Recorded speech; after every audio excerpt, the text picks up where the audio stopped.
Funny thing about hate, the people that say they can't stand you know everything about you. Every live stream, every post, every move. That's not hate, that's obsession. Run it. Why you watching me if you don't like me? Why are you clocking me? Every upload, every stream, every word I speak. You know my whole life better than the folks that sit with me. Why you watching me? Talking crazy, but you boosting me. You call it hate, I call it free publicity. You in the comments every day promoting me. Why you watching me? You say I'm fake, but you never miss a show. Notifications on front row, screenshot queen. Got folders on your phone, studying my life while neglecting your own. Every week another rumor gets spun. Same five people talking under everyone, claiming that they win it, claiming that they won. But somehow I'm still the topic every month. Ain't that funny? You know my schedule, you know my guests, you know my circle, you know my steps. Know every sentence, know every laugh, know every live stream, from beginning to last. Girl, that's work. Should've sent the resume. Spent 10 years watching me and still ain't get paid. Meanwhile I'm building while you sitting in rage, trying to stop my shine while giving me engagement. Why you watching me if you don't like me? Why are you clocking me? Every upload, every stream, every word I speak. You know my whole life better than the folks that sit with me. Why you watching me? Talking crazy, but you boosting me. You call it hate, I call it free publicity. You in the comments every day promoting me. Why you watching me? Yeah, YouTube streets got detectives on patrol. Whole channel built around another woman's goals. Breaking down thumbnails, breaking down clothes, breaking down friendships, breaking down souls. Talking all day but accomplishing none. Living through drama like it's oxygen. Trying to recruit every bit of little frame, building fake armies that collapse in the end. See, I learned something. Misery needs company. Happy people don't spend years on a hunting spree. Successful folks ain't checking who I talk to. Successful folks too busy making boss moves. The math ain't mathing. Let's be factual. If I was irrelevant, why you so attached to me? If I was finished, why you still react to me? You built your platform off reacting to me. I don't fear criticism. Criticism helps people grow. But obsession, that's different. Imagine waking up every day to monitor somebody you claim you don't like. That's not power, that's a prison. And you built the cell yourself. Yeah.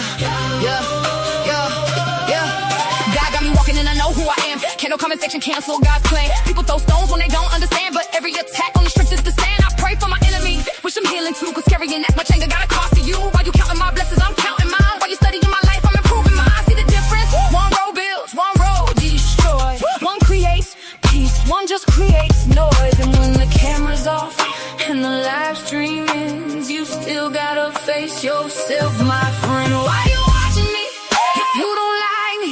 Why are you clocking me? Every upload, every stream, every word I speak. You know my whole life better than the folks that sit with me. Why you watching me? Keep talking, keep posting, keep obsessing, keep proving my point.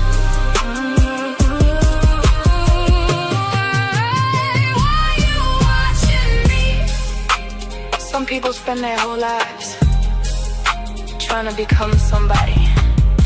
Others spend their whole lives watching somebody become somebody. Choose wisely. Choose wisely.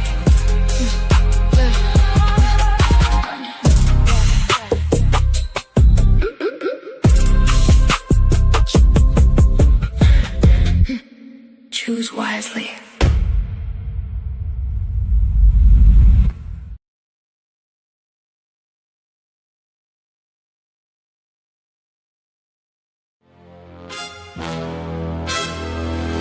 Everybody got a problem.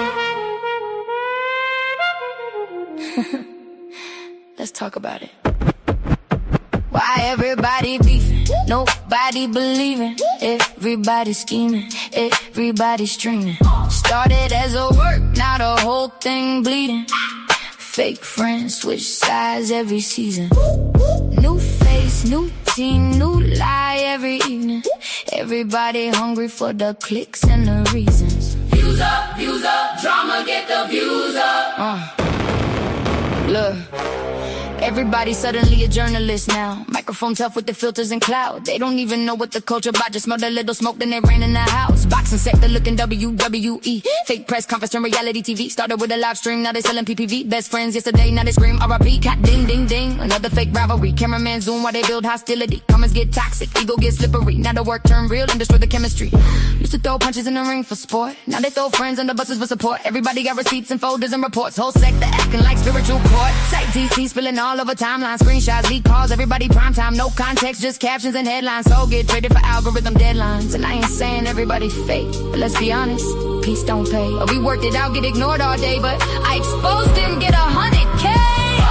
Why everybody beefing, nobody believing. Everybody scheming, everybody streaming. Started as a work, now the whole thing bleeding.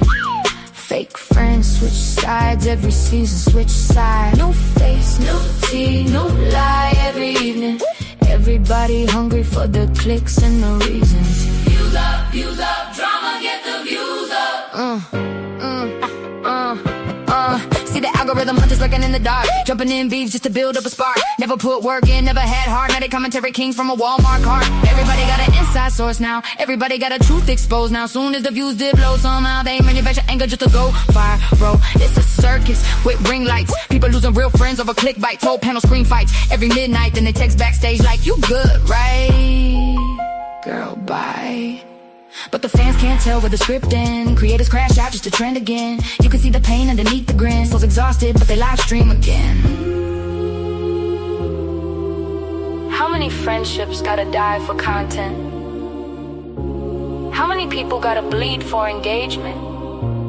How many ops y'all gonna create before y'all realize the audience addicted to the chaos too? And the algorithm know it. Why everybody beefing, nobody believing. Everybody scheming, everybody streaming. Whole internet war, but nobody winning. Everybody loud, but nobody listening. Cloud got them spiraling, crashing, tripping, turning fake smoke into real life endings. Views up, drama get the views up. Maybe the real fight ain't each other.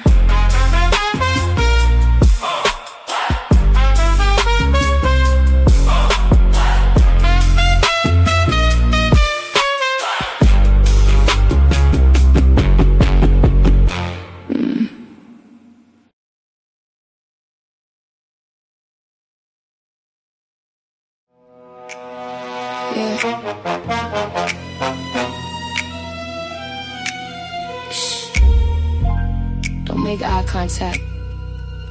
I move like truth in a crowded room, unnoticed, until it's too late. Snap, snap. File 1, hypocrisy. File 2, projection. File 3, denial. Let's open the case.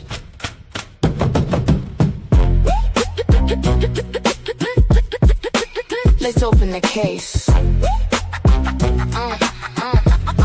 Yeah. Look in the mirror, don't dodge that truth. All that preaching, but your hands stay loose. Talk accountability till it points at you. Then it's silence when the receipts come through. Karma, don't forget no names. Every screenshot still plays the game. You throw dirt, but you stay the same. I just let facts do all the flame. Yeah, I seen the shift when the narrative flip. Same voices loud, but they edited clips. Talking moral high ground with a shaky grip. Why they hide their own past in a broken zip. I don't need opinions, I read between lines. Watch how they switch when the pressure aligns. One day love, next day they sign on a pylon wave just to feel the line. But I came from blocks where the real don't fold, where you stand on truth even when it gets cold. Y'all build on hype, I build on soul, then watch the whole story unfold. care. I see it. Don't act holy now. Record scratch, click, click, click, click. Look in the mirror, don't dodge that truth. All that preaching, but your hands stay loose. Talk accountability till it points at you. Then it's silence when the receipts come through. Karma don't forget no names. Every screenshot still plays the game. You throw dirt, but you stay the same. I just let facts do all the flame. Now let's talk energy, let's talk intent. How every movement got the angle is spent. One voice sparked it, then the mob gets sent. But nobody asked where the truth really went.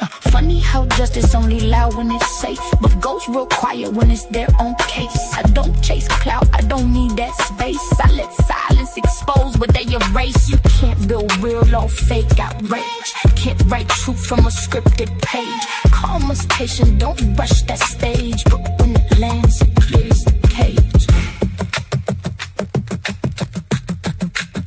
File closed. But the mirror still open. Snap.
Hey y'all, what's up? What's up? What's up? It's your girl Golden, and we are back with another live, y'all.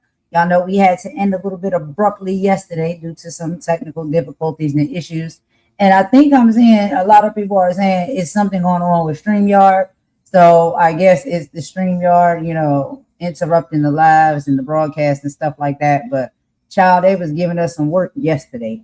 And so we did have to cut it a little bit short. But we did have two excellent conversations and interviews that we did want to listen to with you guys if you care to join us, with some really great wisdom and talking points that I feel as though are things that a lot of us women have probably experienced or gone through. So I think it's a very powerful message and conversation from Luenell and Michelle. So we'll be listening to both of those in just a moment. But before we get to that, y'all, let me go ahead and greet everybody and give the proper intro. It is about 10:45 a.m. here, Eastern Time. The sun is shining bright per usual, y'all. So y'all know what that means. I'm in an excellent mood. It is hot out there, though. So, I'll go out for a little bit and then I'm coming back in. I needs to be in the AC. But anyway, I hope you guys are having an excellent Saturday in whatever respectful time zone you're in, whether it's morning, afternoon, evening, or night for you, where you at. I hope it's wonderful, and I hope y'all are having a fun weekend. Y'all know I have my favorite co-host here with me, Imani, and I'm gonna go ahead and bring her up. What's going on, Imani girl? How you doing? How you feeling? How you living? I'm good. I'm good. Sun is shining here as well. It's 3:45 p.m. And so I thought, yeah, let's get an early one started and then I can go out and play because I know people are having a few cookouts and I'm not cooking today. So I'm going to be going to some friends and family and sitting in the sunshine and having a good time. Yeah, apart from that, everything's okay. Um, this morning, though, I will tell you, and I'm probably going to just jump straight into that. The Hellie Housekeeping.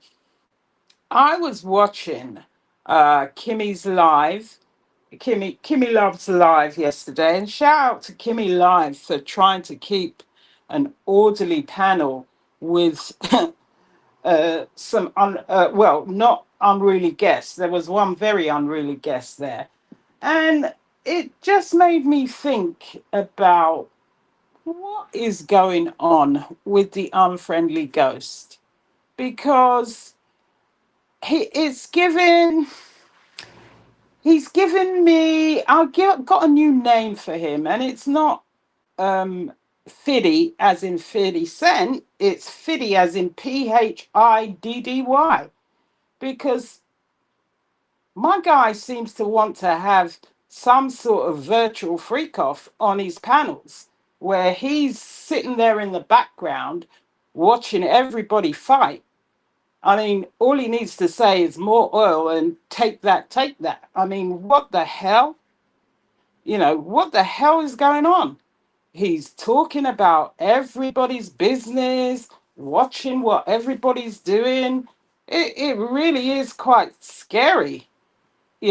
His behavior is quite scary, quite stalkerish, quite, remembering who's talking about female body parts and what's going on with their body parts. I mean, my friend, there's some issues there. That's why I said he's the new Fiddy, but not 50 Cent. It's like the new Diddy, virtual one that we've got. I don't know. I don't know what you've noticed, but I watched that live yesterday and I was like, wow, he's a whole weirdo sitting in the corner with his micro. Oops, sorry. I'm not going to go that far. It's too early. But I don't know. I don't know. I don't know what's going on. Really, I don't know. What do you think?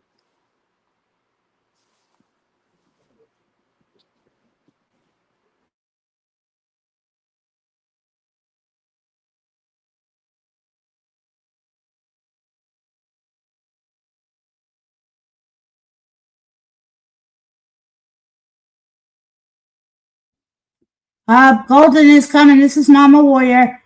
She had a little urgency with JJ. She's coming back, Imani. Just take over for a minute, okay? All right, sweetheart. Take over for me. Oh, right. Okay, Mama. Yeah, I mean, he's a whole weirdo star. Really, a whole weirdo going on. Knows everybody's business, what they were doing last year, last summer, the year before, and nothing about himself, and repeating, carrying gossip like it's shopping. I mean, whew, it was weird. Very, very weird. That is very weird and very stalkerish. I don't know. You know, who knows? Who knows what it's about? But I was just shocked at some of the stuff he was talking about. And, in ladies' business, in their gossip, in their private parts. I mean, what is he? Is he a gynecologist? I mean, come on. Sitting there watching the chaos unfold and loving every second of it, and cannot have a conversation with a man to save his life. It's a whole weird, weird vibe going on.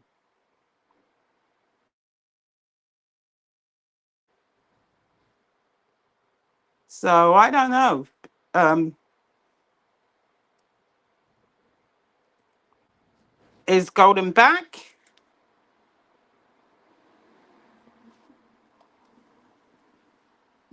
Hey, girl, I'm back. My bad, child.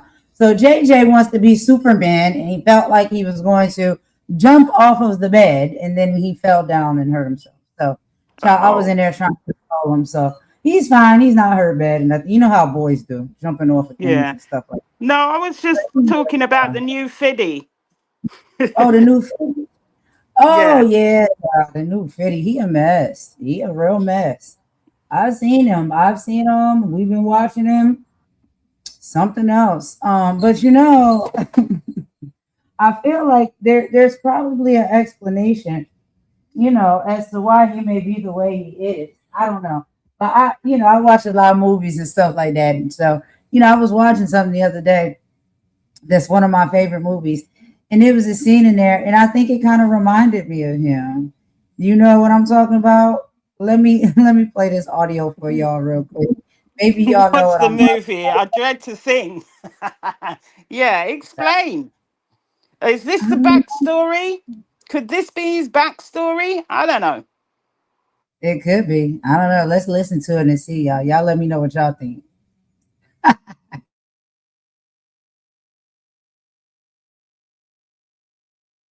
This one time when Brennan was 17 and Derek was 14, and Brennan decided to enter a talent show.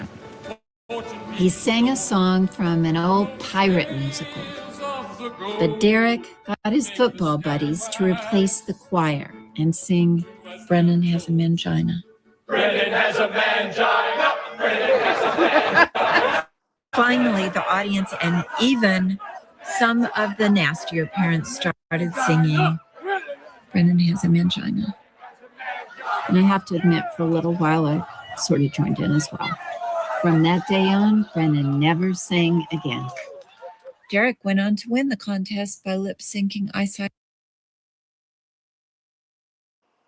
So, so is that what you think the backstory It's a is? great song. It is.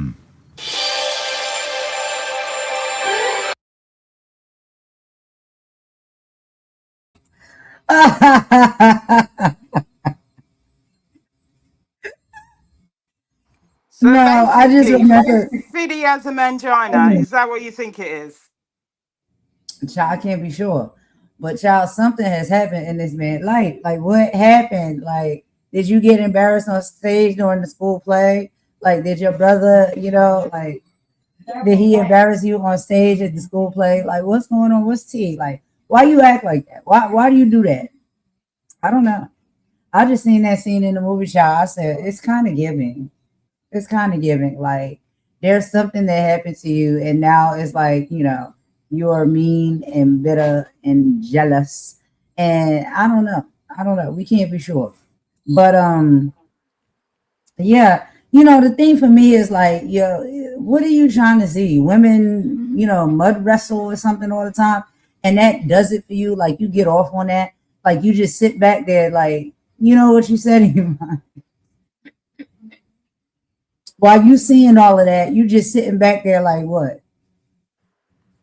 Take that, take that. I mean, it's really sorry. Is it too soon? No, but the thing about it is, I just want to say, I mean, in all seriousness, look, protect your peace, protect your purpose, protect your joy, because we live in a world where chaos is always looking for an audience, and it's fine for those that want that chaos, but every day there's another argument, another controversy, another distraction, and another person trying to pull you into drama that's got absolutely nothing to do with you or your purpose. And here's the beautiful thing, you don't have to RSVP to every invitation. Not every opinion deserves your response. Not every insult deserves your attention. And not every battle deserves your energy. And sometimes the strongest move you can make is to keep walking, keep smiling, and keep living your life because life is far too precious to spend it arguing with people all the time who've already made up their minds. Your time is valuable, your peace is priceless, your happiness is not something you should hand over to people whose only goal is to disturb it. Invest your energy in the things that bring you life.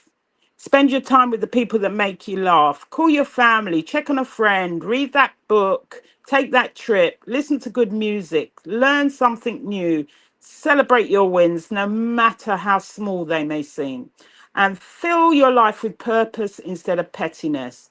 And here's the thing, if your joy comes from gardening, go and plant those flowers. If it comes from fishing, cast that line. If it comes from traveling, pack your bags. If it comes from dancing in your kitchen while nobody's watching, then dance like nobody's watching.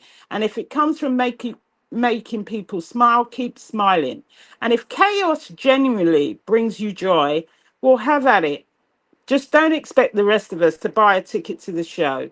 Some people are committed to building, others are committed to breaking. Some people wake up asking, how can I make today better? Others wake up asking, who can I argue with today? Choose wisely which group you want to belong to. And as the old saying goes, empty vessels make the most noise. So while people who are busy building meaningful lives rarely have the time to monitor everyone else's, choose growth over gossip, purpose over pettiness, wisdom over noise, and peace over provocation, and joy over everything that tries to steal it. Because at the end of the day, your greatest achievement won't be winning every argument. It will be building a life full of purpose, love, happiness, that the chaos never stood a chance of distracting you. So let them have it, let them do it, those who want it, and let him sit in the corner, you know, saying more oil if he wants to. It's his choice.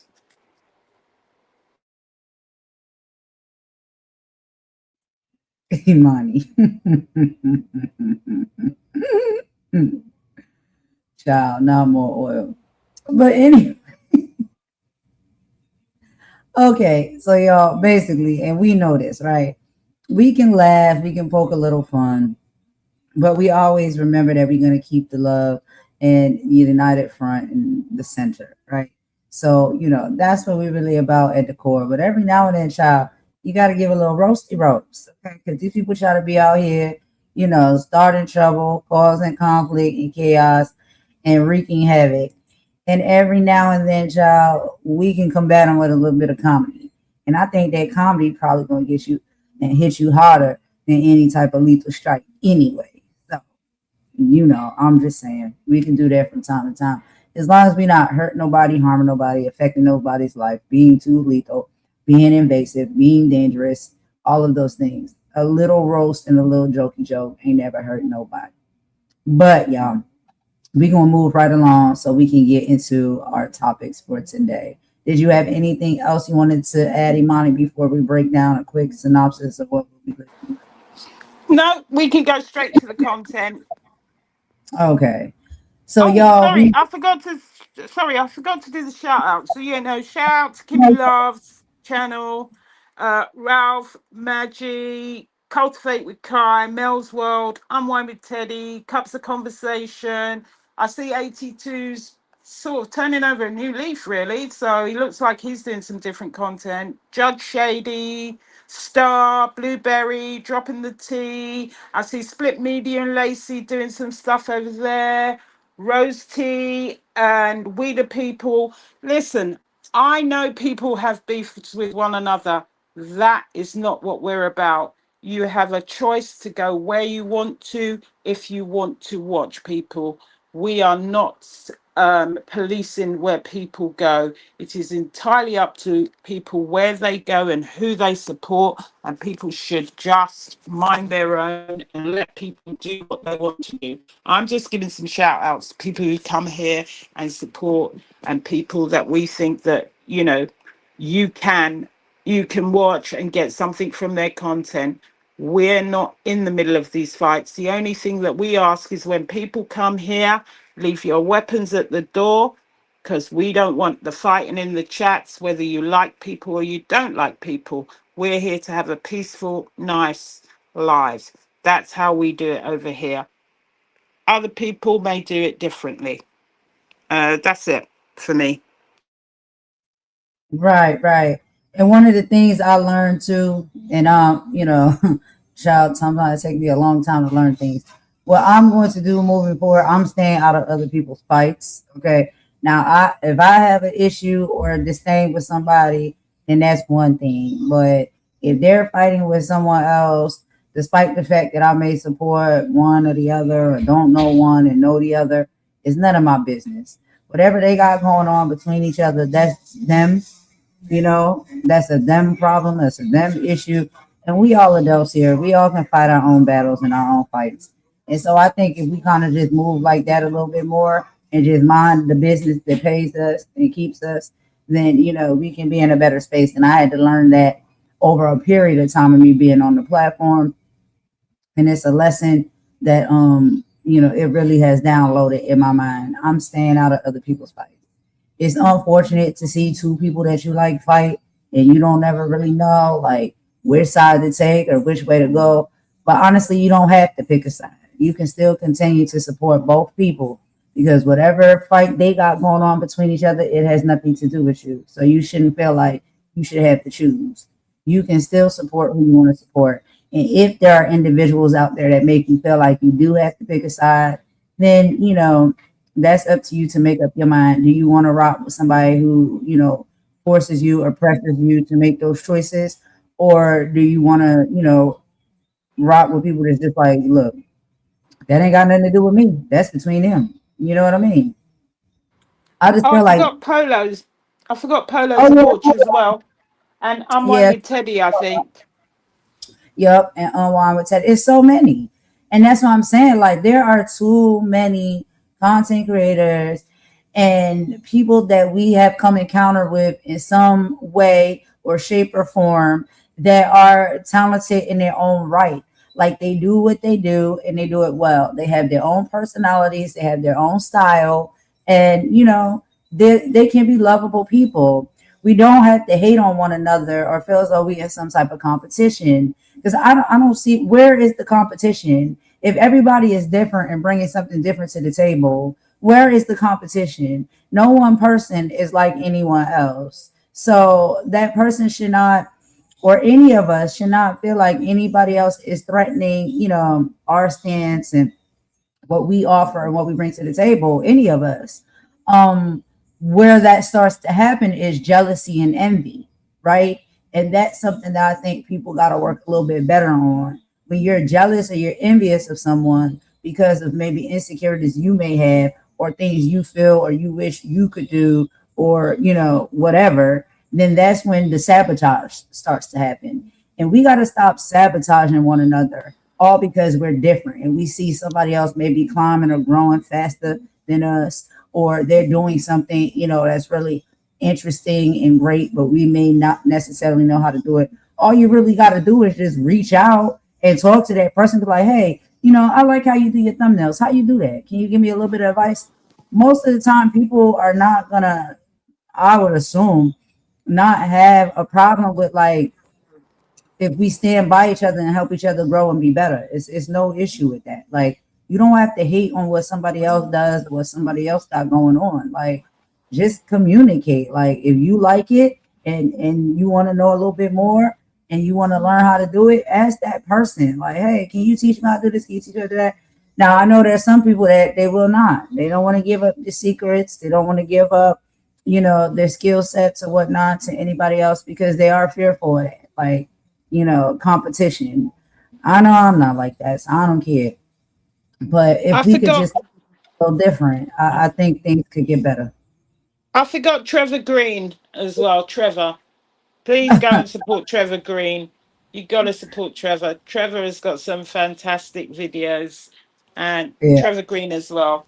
So yeah, that's it. That's it from me actually. All right. Well, I'm not going to run on too much. Let's get into the content, y'all. So, like I said, yesterday we started out a lot. We was having a lot of technical difficulties, so we had to end it a little bit abruptly. But we were just getting to the parts where we were listening to the interviews. And there's an excellent interview with Luenell on the Happy with Tammi Mac show. And she opens up about losing her mom. She talks about grief and learning to be happy again. And so we did listen to the first part of that yesterday, and we're going to listen to the second part of that today. But yeah, it was very raw and a deeply moving conversation. Comedian and actress Luenell, known worldwide for making people laugh. Luenell pushed back the curtain on the deepest pain of her life, which was losing her mother. She described the disorienting nature of acute grief as an out-of-body experience where you move through life on autopilot just to survive the initial shock. What made Luenell's account so relatable was her willingness to discuss the complexities of grief, including having a complicated mother-daughter relationship where love existed but emotional closeness was missing. She shared how humor actually helped save her, recalling how she found herself laughing hysterically during her mother's funeral as a natural response to processing trauma. Luenell's interview serves as a gentle reminder that happiness isn't the absence of grief, but conscious daily choices to surround yourself with warmth, love, and light. So let me go ahead and pop this video up real quick, y'all, and we'll watch the rest of it together, and then we'll do our commentary. We only got a little bit left of it, so it ain't gonna be too long. So we'll be right back. Let me get this started. You got a few things you want to say, Money, while I get this all set up? No, I just think we should just get to the content. It's a good video. I will be putting in some signposts for grief and other ones about body dysmorphia for the two interviews. Those are helplines for people who are suffering from some of these things, where you can get help. So I'll be putting some helplines into the live, so people can use those resources if they need them.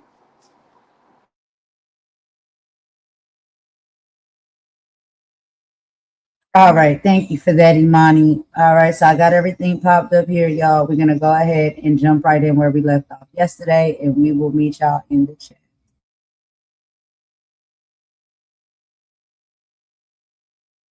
Ooh, my baby daddy was definitely there like every day. And, he forgot about me. He would run in and run past me and go to the baby. I'm like, hi, it's me, the uterus. Remember? I birthed her. I carried her. You put her. Hi. Remember me? It was like that for a while. But no, I was cool with the domestic trip. It's like a switch flipped inside me. Mm, And I was mom type thing. yeah. But I was still, doing shows like shortly after, I got all healed up and stuff. I went back to work. Mm-hmm. I was just taking the car seat with me to work with her. So if he wasn't around, she slept a lot of times in In the car? nightclub, Or in coat the nightclubs? room, Okay. behind bar, all kind of shit. At the bar, all kind of stuff. She rode with you. Yeah, Your road dog. right. Wow. Yeah. I love that you wanted to change something in your life that you didn't have. Like, that's a beautiful thing to be able to acknowledge it and then say, I don't want it like that again. Yeah, absolutely. I'm going to do something different Right, about for that. sure. And then you actually did. Yeah. Like, totally kudos. Because, whatever happens in your family, a lot of times people take it with them. Yeah, and that's so sad to have unaffectionate parents and to become one yourself. That's sad. Like, we should be affectionate. That's what's wrong with some of these men out here. They're broken because they didn't get any affection. They didn't get none. They don't know how to get none. They don't know how to give love. Yeah, affection is everything. It's everything. Yeah. Yeah. I'm looking for some affection now. If anybody's out there want to holler, get in touch with Tammi Mac. She'll vet you out. I will bet you that. She'll vet you and see if you're worthy. What has been the happiest moment of your life, Luenell? Take some time, think about it. The happiest moment of your life. Well, I mean, goddamn, Tammi, shit. Now, there's millions of happy moments in one's life. The happiest? The happiest. What moment do you look back on and it just like makes you feel like, damn? Probably when I sold out the Apollo by myself. I wasn't there with, Deal Hughley and et. It was just Luenell on the marquee. And the Apollo completely. At the Apollo full. In New York City. And I'm a West Coast comic. That's an East Coast legendary venue. That was really very, very emotional. I brought my daughter, of course, and my niece, and my daughter's father was a comedian before I was. He used to tour with Bernie Mac and stuff.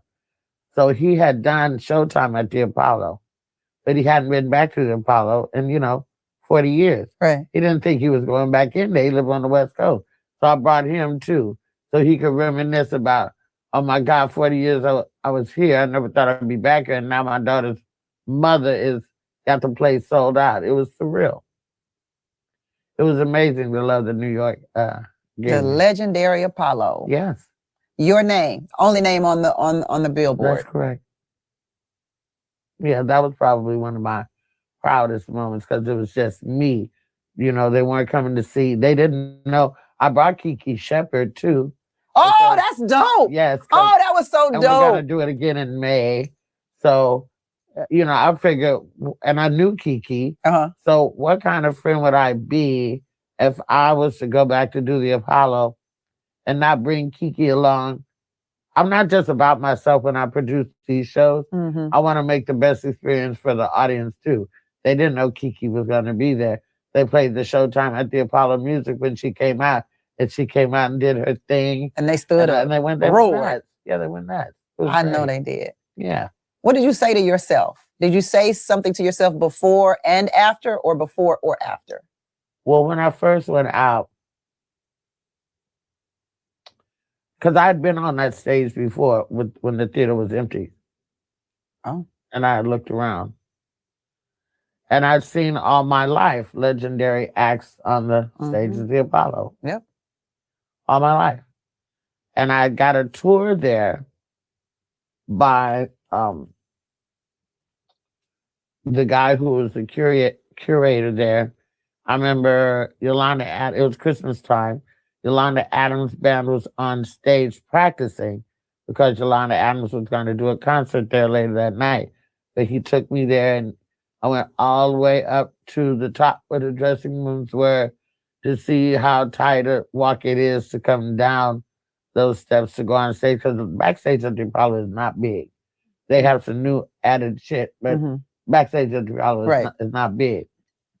And I got to see all the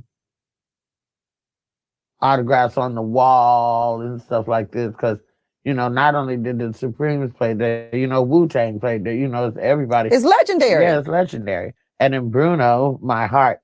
Yo, baby, Bruno. My baby Bruno did a live from the Apollo concert that was amazing. It started outside on the marquee.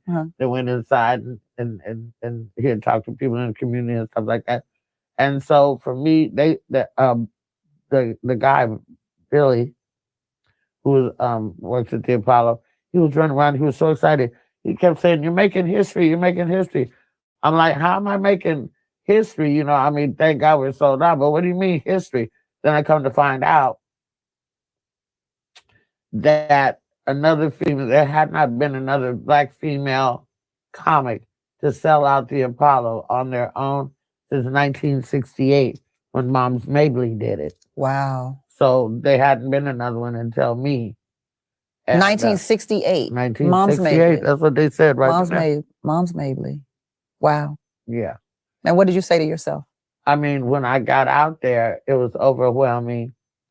And I had to turn around and just raise my arms to the ancestors. I'm going to send you the video.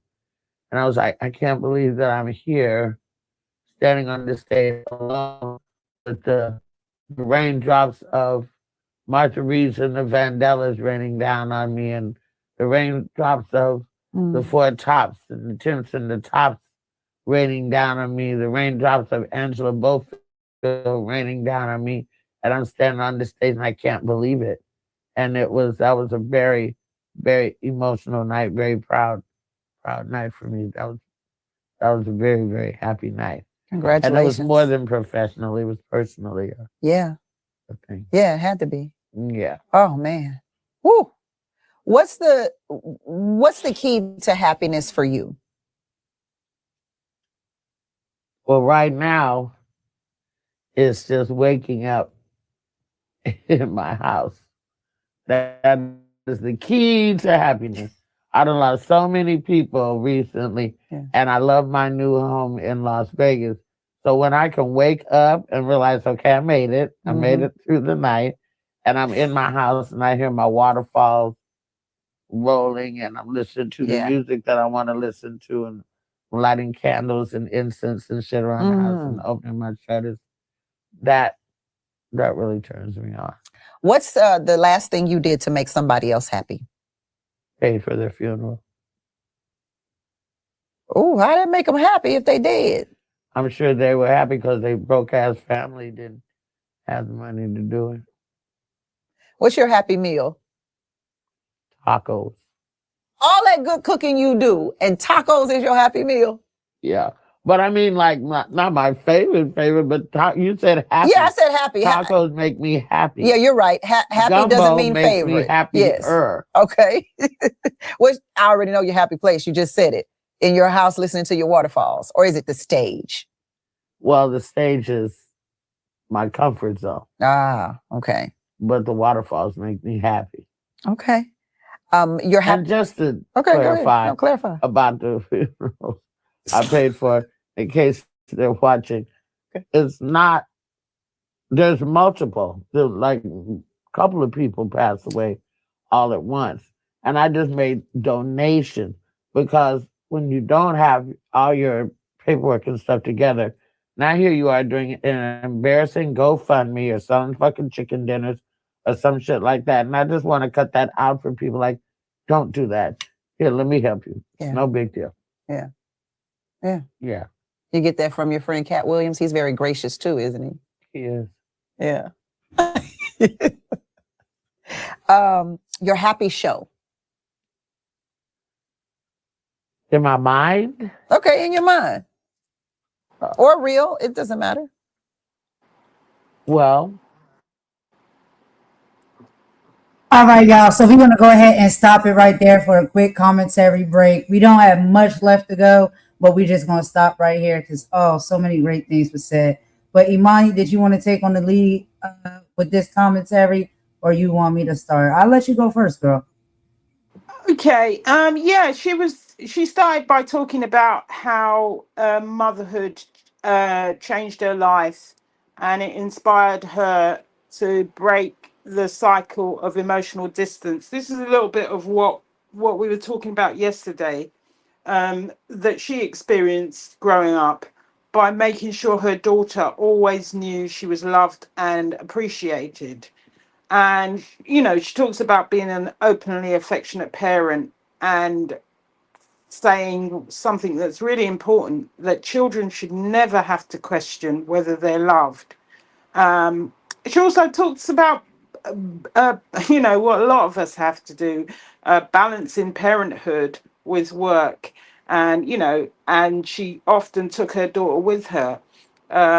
And she talked about selling out the Apollo Theatre as one of the happiest moments of her life, because the last person before her to actually sell out the Apollo was Mums Mabley. And I just wanted to, before I go on, talk about who Mums Mabley was. She basically is probably called one of the first Black women in comedy and great pioneers of American comedy. She's a trailblazer, because at the time when opportunities for Black women in entertainment, she were extremely limited. She was a success, and she was born in North Carolina, experienced hardship through her childhood, as many did, and experienced racial discrimination in the Jim Crow South. And she left home and found opportunities performing in vaudeville and in the Black theatre. And she earned the nickname Mums because younger performers looked to her for guidance. Um, and before segregation ended, many Black entertainers were excluded from mainstream venues. So she became one of the biggest stars of what was called the Chitlin Circuit, a network of theatres and clubs and venues where Black performers could work safely during segregation. And she often appeared wearing oversized dresses, floppy hats, sensible shoes, and she carried herself like an elderly grandmother. Uh, and the audience expected a sweet grandmother. Instead, they got a razor sharp social commentary using humor. She challenged racism, sexism, poverty, aging, politics, and social hypocrisy. So she became one of the first comedians to use comedy as social commentary long before it became common. So that's who was the last female to sell out the Apollo, and that's who she followed. And that's why it was so important what she said about, selling out at the Apollo, because it was a big achievement, because it hadn't been done since 1968. So she also emphasizes that success is not achieved. She didn't achieve success by herself. She values her friendships, her mentorships, and the great relationship that she has with the father of her daughter. And she believes that the accomplishments become more meaningful when they are shared. So, this is a great interview. She talks about her loss and that. But that was some of the stuff I got from this part. What about you, Golden?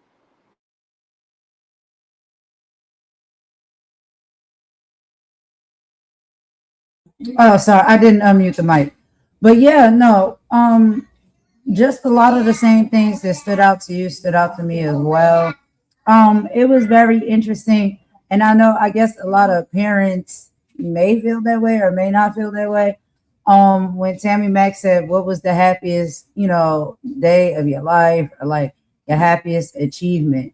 And I guess a lot of mothers would assume, or they feel as though they have to answer and say, "Oh, well, the happiest day of my life is when I had my child." You know what I mean? When my child came into my life. But Luenell didn't say that. Luenell said the happiest day or memory that I have of my life is when I sold out the Apollo Theater. Because, we can clearly see with her character or whatnot, not that she's not a loving mother, but she's very serious about her career and her craft. And she's been working very hard as a Black woman in comedy, right? To get her fair due and her time in the sun. And so, being able to accomplish something like that, I believe she held that very dear and on a high pedestal. And so that's one of the things that stood out to me. Of course, her transparency is always something that I love about Luenell, because she just keeps it 100. Whether the people like it or not, whether it sounds good or not, it's my truth. It's how I've lived. It's how I do live. And, it is what it is. Take it or leave it. She's very much a take it or leave it type person, and I really love that energy about her.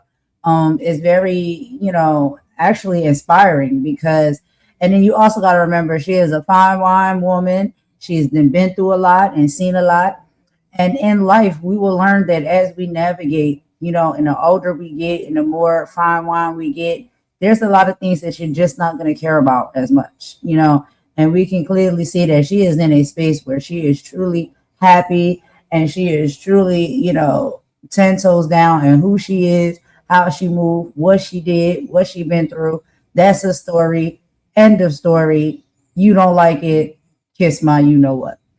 And I love that energy. And I want to like get more and more like that as I mature and get older, even if I don't have to wait for birthdays, but if I can just apply the principle. Um, I really want to have that type of energy, because I feel like when you have that type of energy, you live more freely, right? You don't care what people thinking about you. You don't care what people are saying about your choices and decisions. It just is what it is. And you either like me or you don't, you're with it or you're not. That's what it is. Luenell has that type of personality, and that's what I love most. But yeah, that's all I wanted to add to it, because girl, you covered everything else. But you got a few more things to say before we play the last little bit? No, we can play the last clip.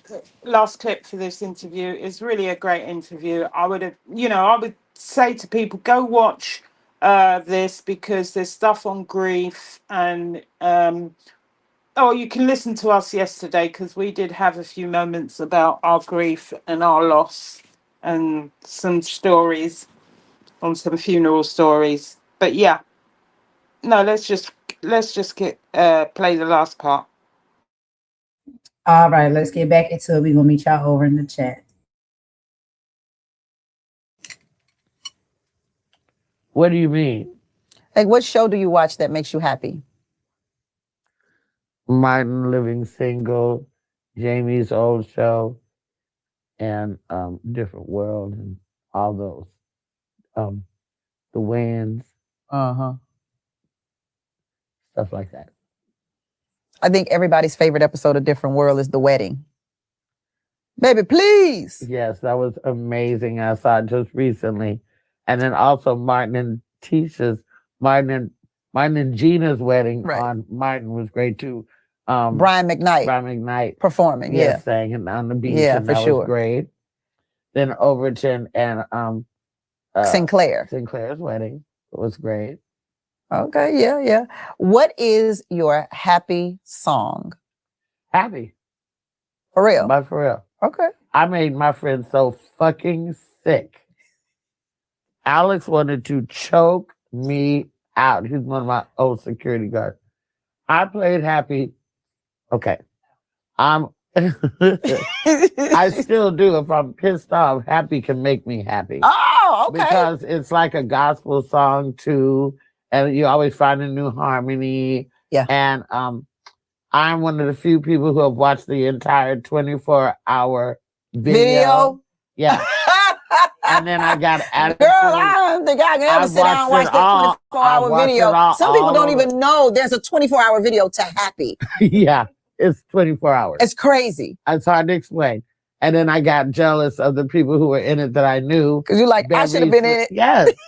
Bevy Smith and fucking Jamie. And I'm like, well, goddamn. But I don't have no relationship with Pharrell like that. So how could he contact me unless somebody say, well, you know, you really ought to throw Luenell in there. Because she loves your song. Get with this new AI, I might superimpose myself into That's a good thing. Nobody will know the difference. Because we ain't watched no 24 hours. Well, I did. Thanks, Pharrell. Yep, I sure did. Well, you thank Pharrell. I'm going to thank Luenell. Thank you so much for sharing your happiness. Yeah, it's always very tricky when you tell your personal shit, you know, but I just have a level of don't give a fuck, this is what it is. And then plus I'm talking to you, you know what I'm saying? So yeah, it's not my stilo to make people look bad, feel bad. That's not what I do. Right. And I would like to think that other people can learn from other people's stories. And also for me personally, Luenell, I went through a bout of depression during the pandemic. And I just did not know how to become happy again. And I would look at people who were happy going, how the hell are they happy? And so I thought, why not ask people that you know and people that you admire how they end up happy through I felt that way after the election. But you and half the country. Yeah, but you just got to just go on and mind your business and do whatever it is that keeps you out of jail, you know, because what are we going to do? Yeah.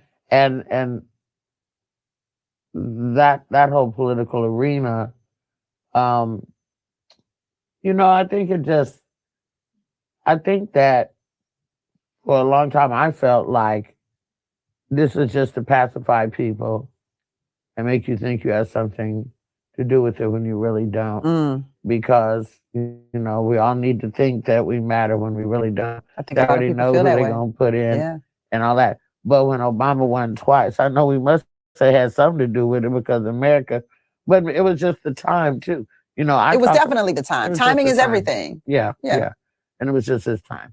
You're not the only person who told me that they battled depression after the pandemic. I was thoroughly relieved to be in the house for 2 years. Best thing that happened to me because I also had double knee replacement surgery. Yeah, I remember that. You went to was it Texas? You went to Texas to get the knee replacement. Yeah, got my life back because I was going to not make it if I couldn't do that. And being on the road and doing that, it wasn't conducive.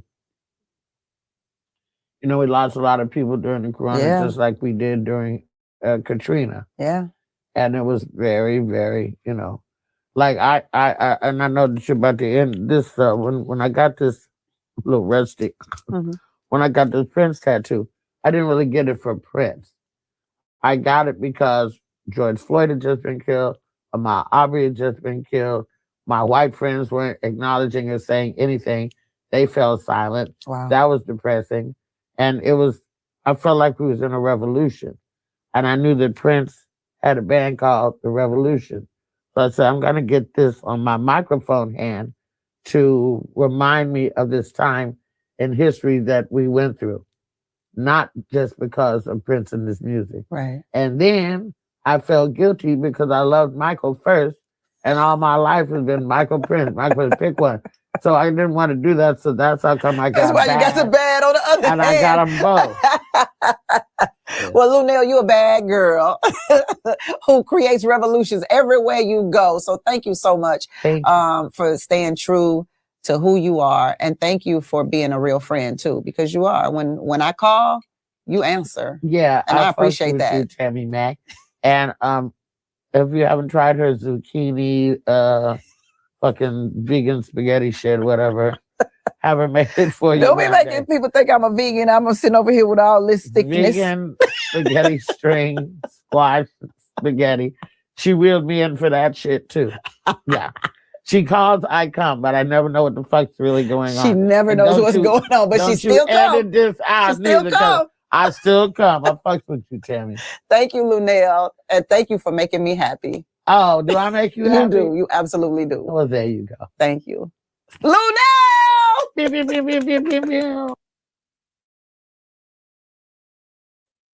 All right, y'all. Excellent, excellent interview and conversation. I love that so much. It just had me grinning from ear to ear because Luenell is just so real. Like, and you could tell that she's, like a wise woman. She's lived life. She's a fine wine woman. And child, she just put it out there. She don't care. It is what it is, and that's what it is. Okay, take it or leave it. I love that energy about her. But what are some things that you heard in this last little bit of the segment, Imani, that stuck out to you? And what did you think about the overall interview?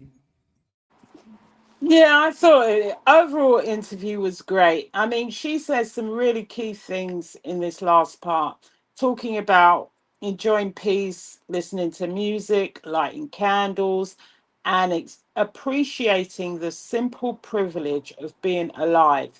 And I think that is key, because we went through this pandemic and many of us and even lost loved ones and friends, and now very ordinary things have extraordinary meaning.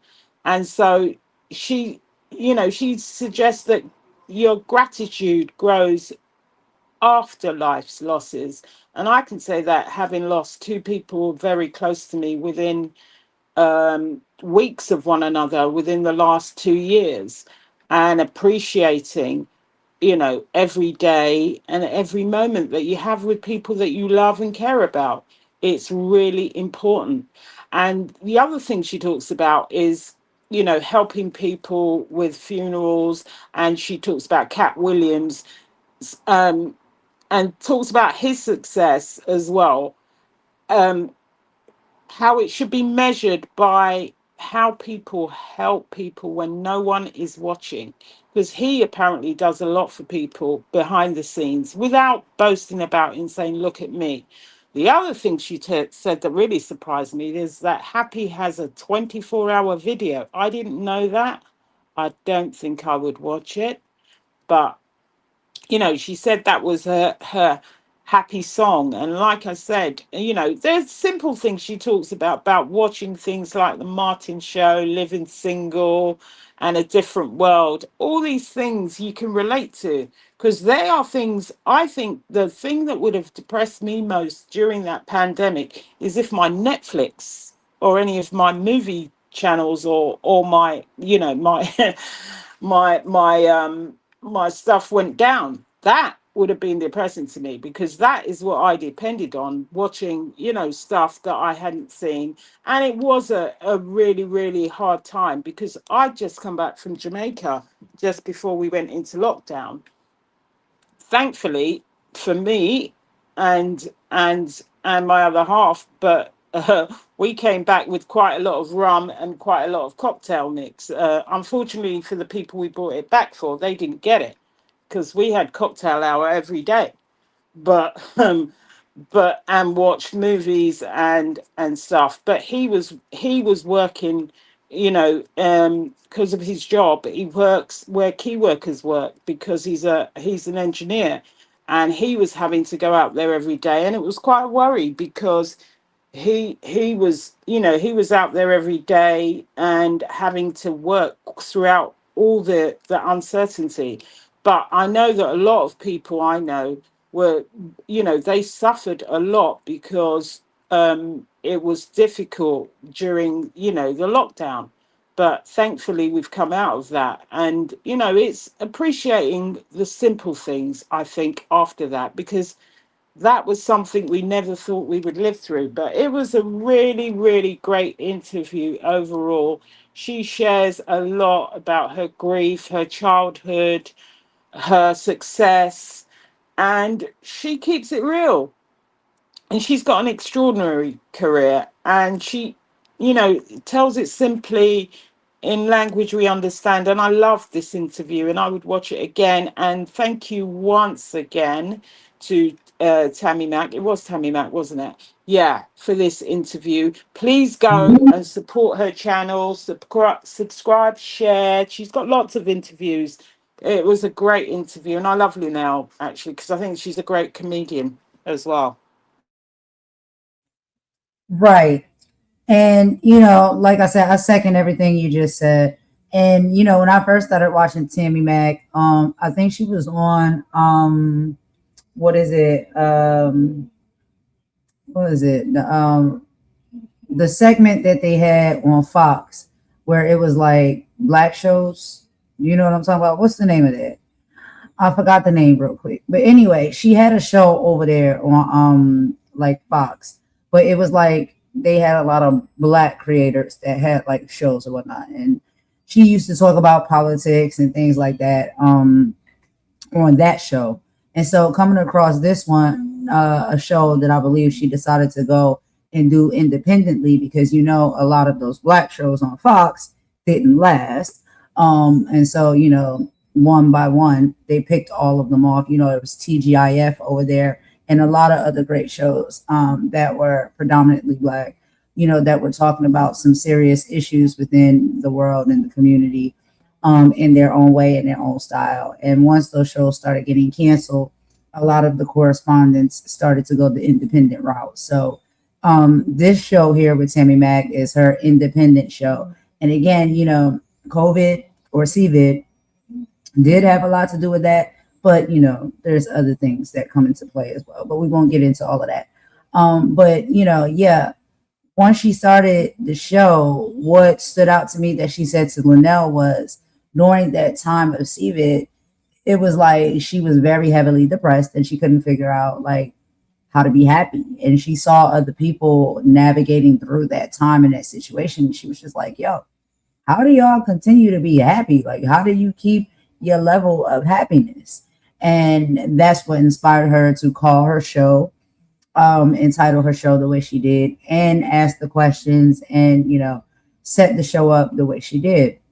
Because she literally was trying to learn from others and get, like wisdom and, teaching points from people that she says like, like her peers or, that she's worked with or talked with before, that she like and she trusts, whatever, to interview and really ask them about all levels of happiness in their life, right? She's even getting down to like, what food makes you happy? What movie makes you happy? What color makes you feel happy? Like, what material on your skin makes you feel happy? I want to know, like, about everything that makes you happy. And because sometimes I guess we don't realize that even the smaller, insignificant things can actually bring happiness to you, right? And we had Luenell saying that basically, like, child, it wasn't, too complicated for her as far as what makes her happy. You know what I'm saying? It was really simple things, considering all she has and all she has accomplished. It's the simple things. She said being in her house and listening to these fountains that she has in her house now, and the sound of the water dropping, that's very therapeutic, by the way, that makes her happy. Like, and you would be surprised, we all would be surprised if we pay close enough attention and just stop maybe, a little bit and slow down a little bit and pay attention to the things that actually bring us joy and make us happy. You'd be surprised. Sometimes it's the small things. Like if you get to sit down and have that bowl of, mint chocolate chip ice cream, if that brings you happiness, that brings you happiness. It's nothing to get a pint or, a gallon of mint chocolate chip ice cream and take a few scoops out of it and sit on your favorite couch with your favorite blanket and eat your ice cream and be happy. So I think it just goes to show us that, happiness is not in far reach. We can find happiness and we can find joy. We just have to, I think, sometimes rewire our minds, especially due to like the fact that we're so heavily involved in media. Media tries to sell you a dream that, happiness can only come when you're rich, or happiness can only come when you drive this type of car, or happiness can only come when you live in this square footage of home. And it's not true.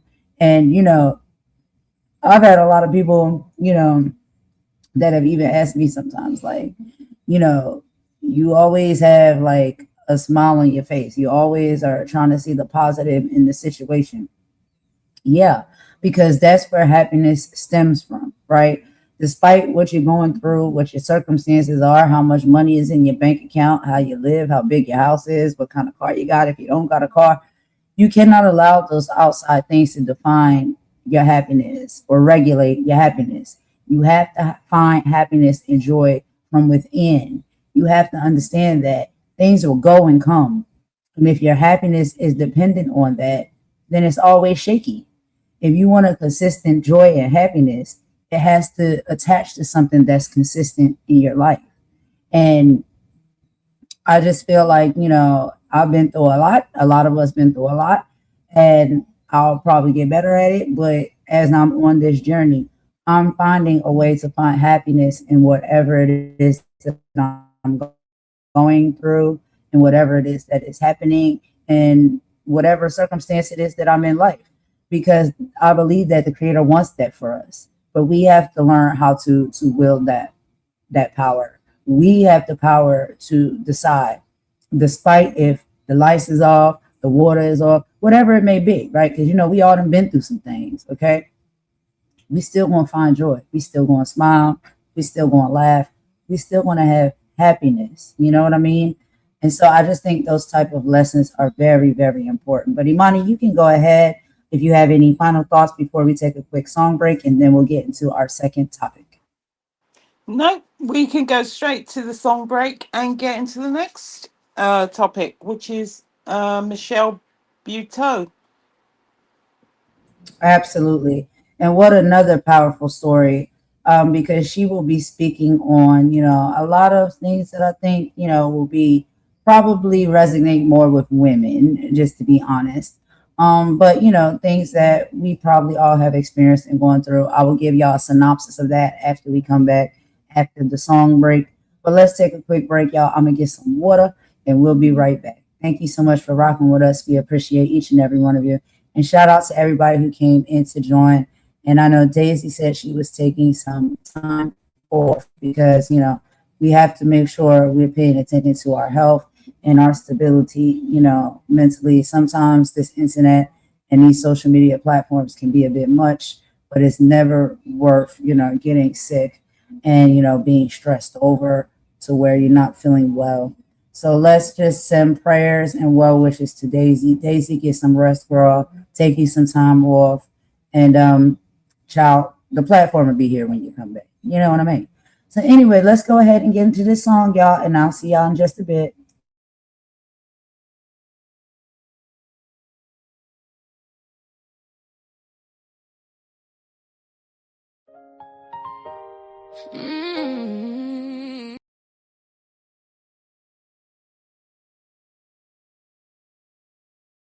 People forget the fools are human. That part. Every laugh ain't harmless. Every post ain't just jokes. Some people smiling online, crying in real life. Enough is enough. Enough is enough. Why you tearing people down for fun? Why? You don't know what they carry when the camera done. Broken souls throw stones then hide their hands. Cowards in comment sections playing God again. Karma don't miss, karma don't miss. And healing's still possible too. So either spread love or watch life humble you. Yeah. YouTube streets messy, everybody got a target. Creators throwing dirt like hate became a market. Mocking people daily, that spirit look haunted. Tell me who raised y'all, this behavior garbage. Laughing at depression, exposing folks' trauma. Then that shock when tragedy follow behind you. The evil energy, boomerang proper. Come on, pull up silent like a midnight robber. And honestly, do you watch my live? I talk truth, pain, growth, tears, real vibes. Not everybody built for the games online. Some folks want insult from losing their mind. That's fake, no cap. Y'all did the humiliation. Every live stream feel like public execution. Views over souls, cloud over humans. Then wonder why the whole world mentally ruined. Somebody mama crying at night. Somebody daughter hurt inside. Somebody praying not to give up while bullets screenshot painful life. Shame on you, shame. You need healing too. Only damaged people wake up daily, trying to damage others too. Enough is enough. Why you tearing people down for fun? Tearing them down. You don't know what they fighting when the live stream done. Baby, no. Keyboard killers acting tough online. Whole time spiritually broken inside. Karma don't miss, no. Karma don't skip souls either. Every hateful seed gon' meet the reaper. So to the hurt and bully people, listen close. You met them more than these demons online. These chicks bitter, these dudes weird. Obsessed every day, like why you still here? Refreshing my page while pretending you don't care. Whole personality built off hate and fear. Talk slick online, real life timid. Broken inside, everybody can't feel it. Projecting their wounds while the comments all cheering. That ain't straight, baby, that sickness concealed. And I said what I said. Yeah, some of these creators need therapy bad. Not another live stream drag. Not another fake outrage cash grab scam. Y'all bully for a living. That's sad. Spirit look bankrupt, dusty and mad. And the people encouraging it just is trash. Laugh now. Karma got a long memory past. Lord, cover the wounded, cover the lonely heart, cover the lonely heart, cover the people crying silently in dark rooms. Teach us compassion again. Teach this world mercy again. Because words cut deep, so deep. And some people never recover. To everybody bullied online, you are not weak because you hurt. You are not crazy because you feel pain. And don't let these empty souls convince you your life got no value. The loudest bullies usually fighting demons they never healed from. That ain't an excuse, but it's the truth. And to the bullies, get help, seriously. This obsession will tear his strangers apart every day. That ain't normal. Enough is enough. We need love more than ever now. More than ever. Too many souls out here barely hanging on somehow. No more glorifying painful views. No more clowning her forever new. No more mob attacks for entertainment. That darkness got consequences too. Karma don't miss, and healing still possible too.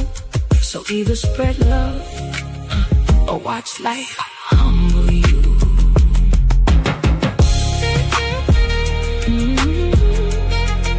Enough is enough. Spread love before it's too late. Yeah, before it's too late.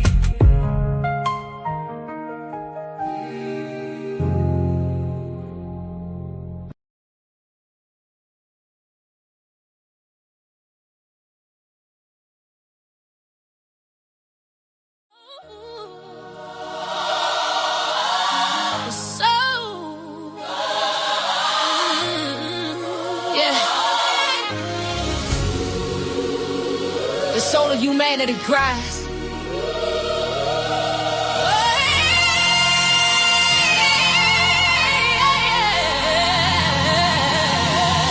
A roof above, shelter from the storm, a gentle hand to keep a spirit warm, a plate of food, a mind that's free to learn, a simple peace, a righteous wage to earn. That's right. These are the needs to bedrock and the base, the sacred ground of the whole human race. But the screen is screaming, selling something cheap, while the real world babies cry themselves to sleep. Can't ignore it.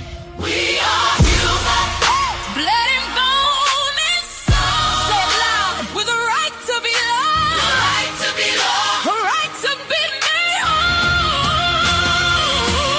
This is our slave. This is our sacred song. In the eyes of the creator. 'Cause where we all belong. We are human. Worth more than they can price. Beyond the hateful whispers and the loaded gun.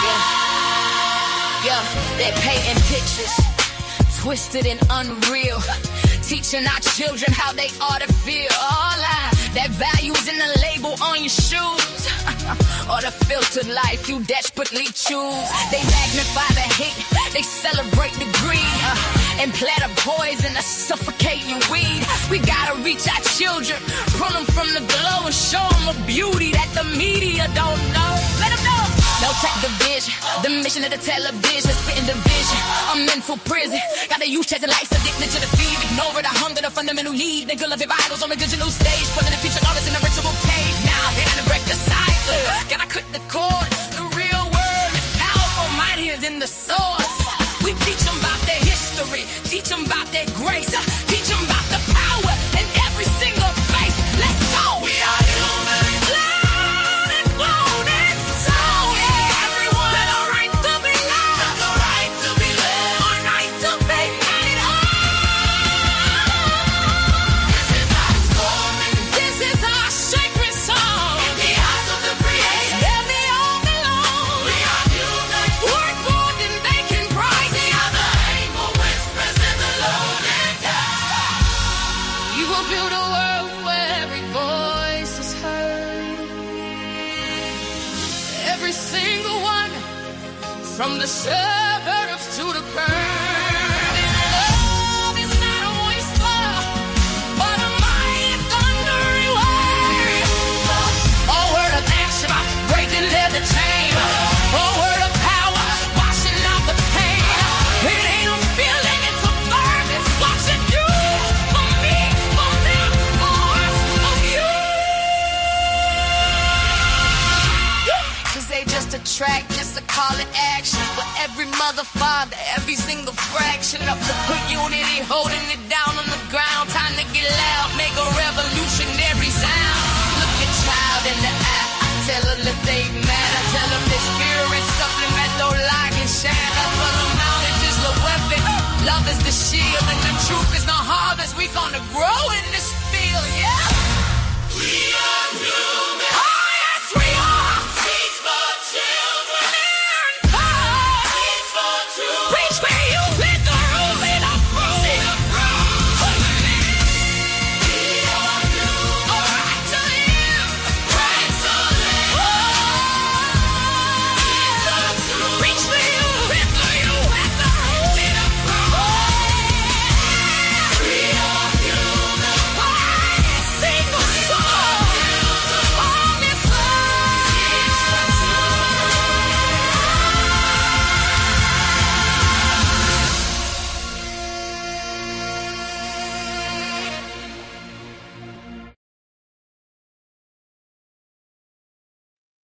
All right, y'all. Thank y'all so much for rocking with me with that quick song break. Well, 2 song breaks, child. We played 2 songs.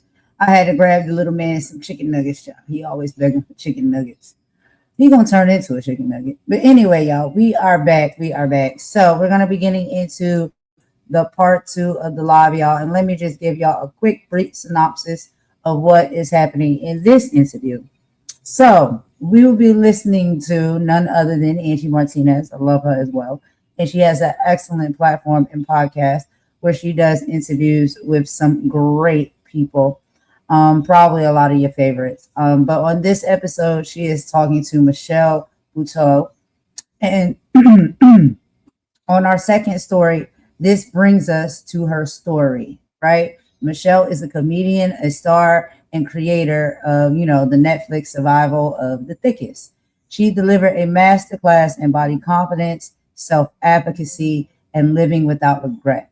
She also spoke about her grueling experience with IVF, which is in vitro fertilization, the emotional roller coaster of fertility struggles, and how societal pressures impact women's bodies and self-worth.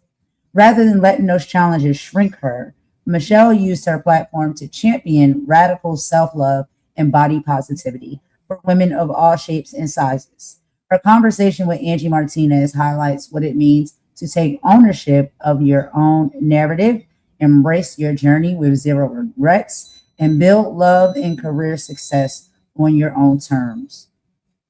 We know that it's very important to talk about breaking the silence around IVF, the fertility changes that you can go through, and reproductive health in our communities, unpacking body confidence and unlearning societal body image standards, and standing in your authentic purpose and living a life with no regrets.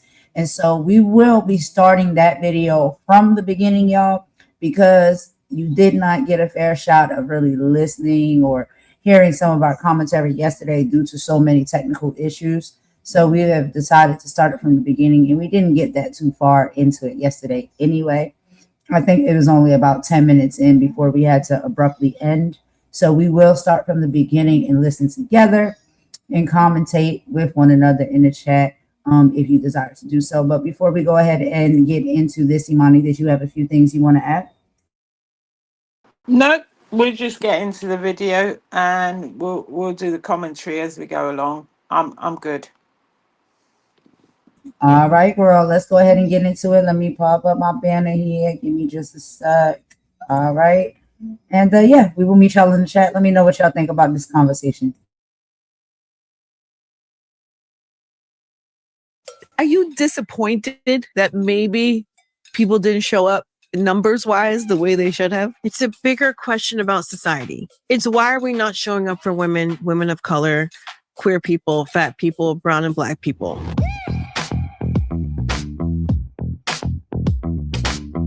Thanks for watching, guys. Today's episode is brought to you by Boost Mobile.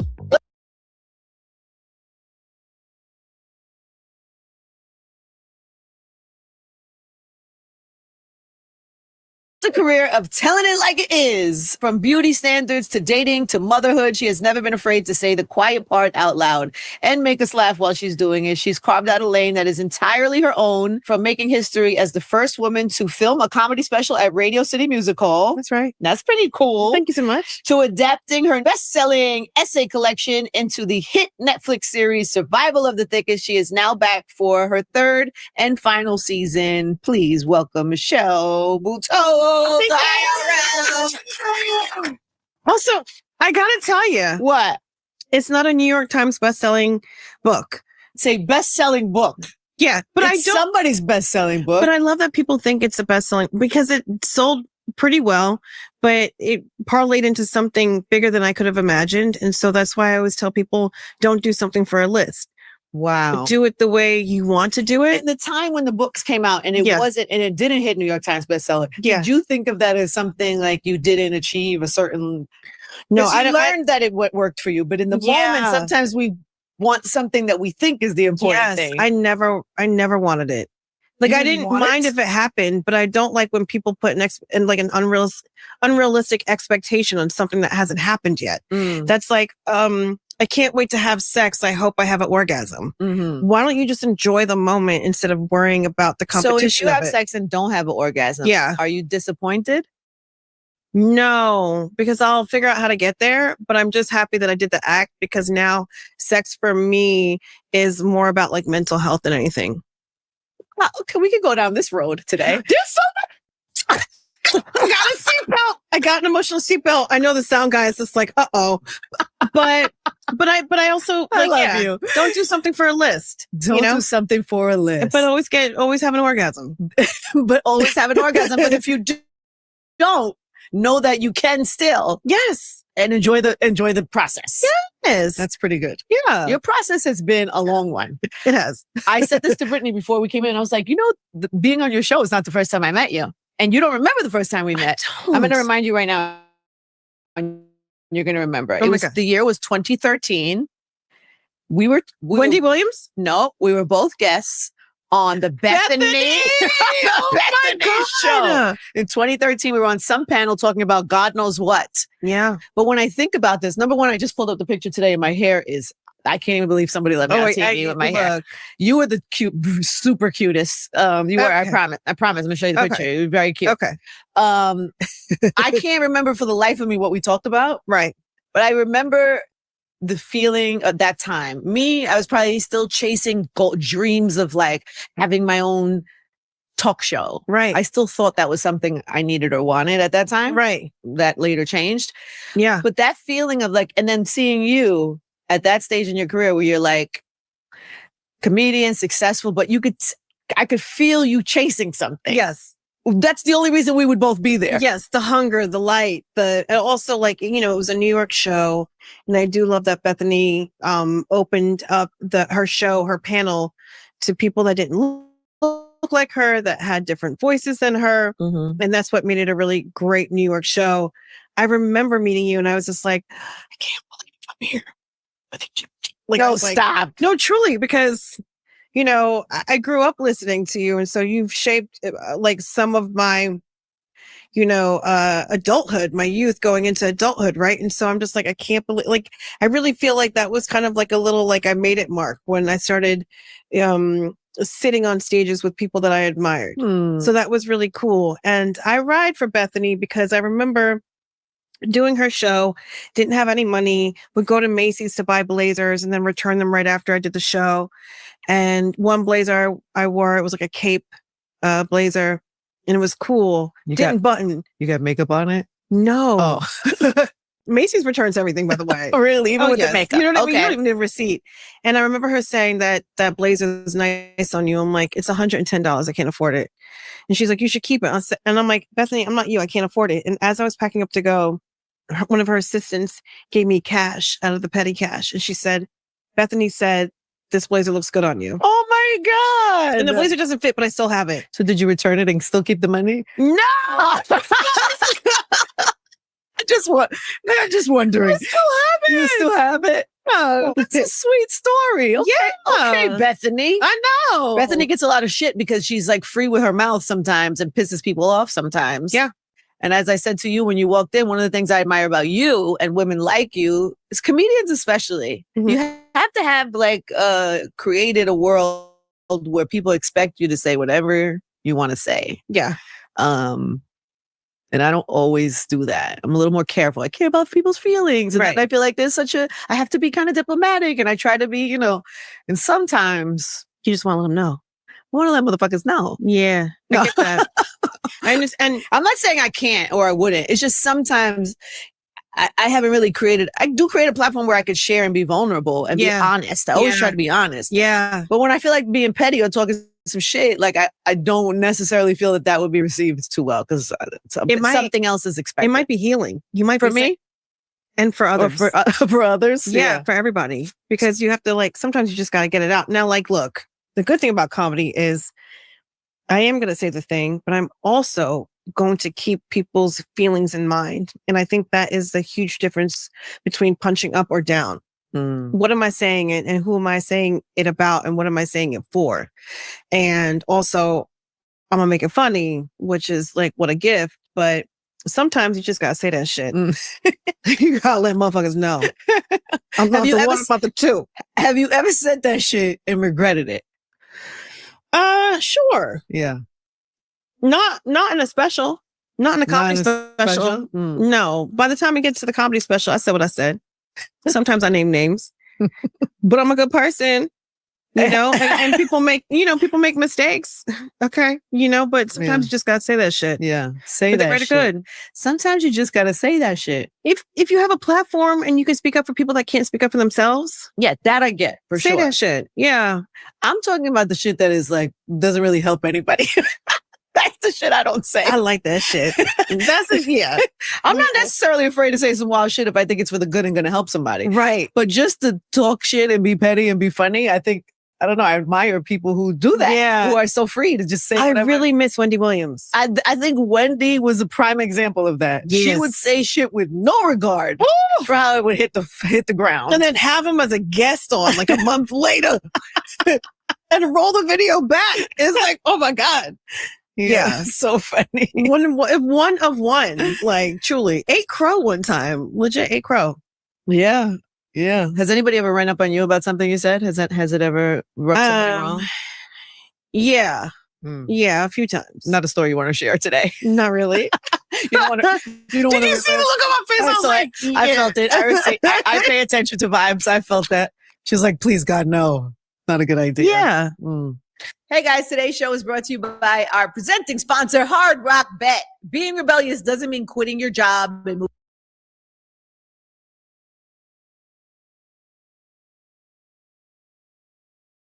You're 16 years married now. Yes. You had a hit show.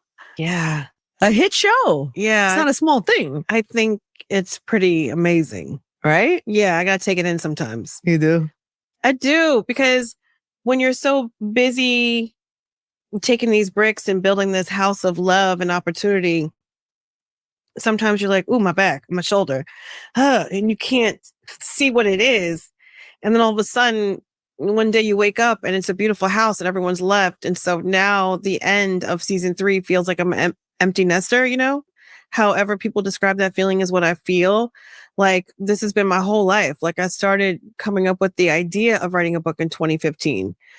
So to see where it is now and everybody is, you know, happily and happily on their way, I'm like, this is really nice. I just need a minute to like take it in. You know, a hit show, 191 countries, you know, over 300 million subscribers to Netflix is not a small thing. And so I have to constantly take that in. I can't imagine. Woo!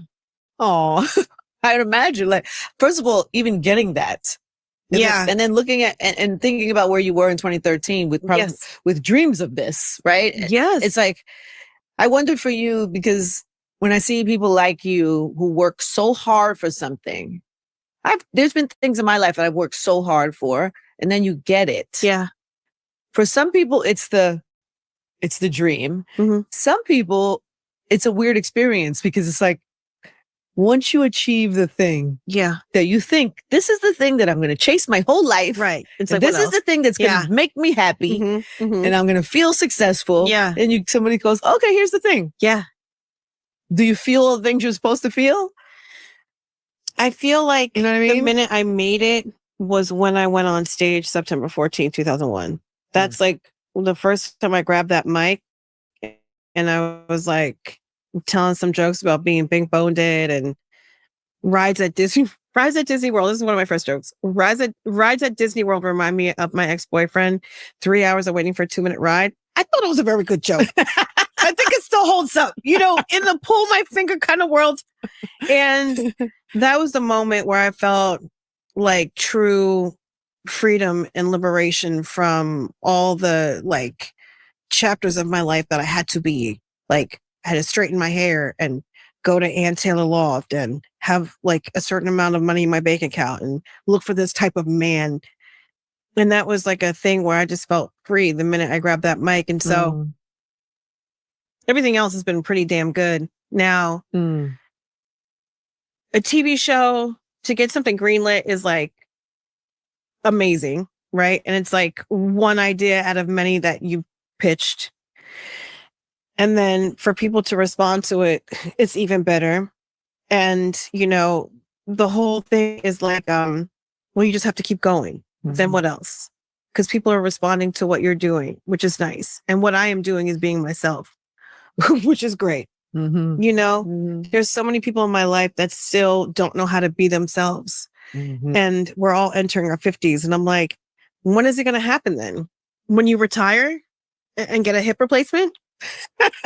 Is that when you're going to start living for you and being yourself? You know, so like, I feel like no matter how tired I am, or no matter like how frustrated frustrated I am with like whatever it is, like I'm still doing me. But also like when I get wrapped up in like what I don't have and frustrated about shit, it's just like patriarchal shit. It's just like, I don't have these numbers, but who says those numbers are important? You didn't reach these numbers, but look at all the DMs of the hearts that I touched. What about those numbers? So every time I actually do catch myself being upset about something, it's a made up fucking thing that someone's told me I should care about. And, Yes. like no one told me, but I had to realize that for myself. I'm just like, why is this important again? Why is this important again? Like, I understand you have to make money. Yeah. We can make money if you promote me well. Promote me like you promote all those other, little white boys. or I killed my wife. Mysteries. You know what I mean? They be Oh my promoting the shit God. out The of those documentaries murder mysteries. about missing women, it's Yeah. like protect women. Yeah. Stop making these documentaries then. Right. Yeah. Don't go on a cruise. No offense. Just don't go on a cruise. You ain't gotta come back. That's crazy. Don't get in a fight and then go on a cruise. Then you For sure. Oh my God. Get yourself a tracking device. For Those sure. buffets aren't worth it. No. Oh my God. I'm not a cruise girl. I've never been a cruise girl. Maybe that's why. Maybe that's why subconsciously. Yeah. Yourself. Yeah. When did that happen for you? Yeah, I think it's a slow burn for everybody. But for me, it happened around the people that I really love and trust. So whether it's a cousin or friends or a teacher, like I felt like going to an all-white school in Jersey. I learned how to code switch at a very young age. Like, this is what you do here, and this is what you do over there with your friends, right? But the more I was able to like do whatever I did with my friends, like in life, the more comfortable and successful I became.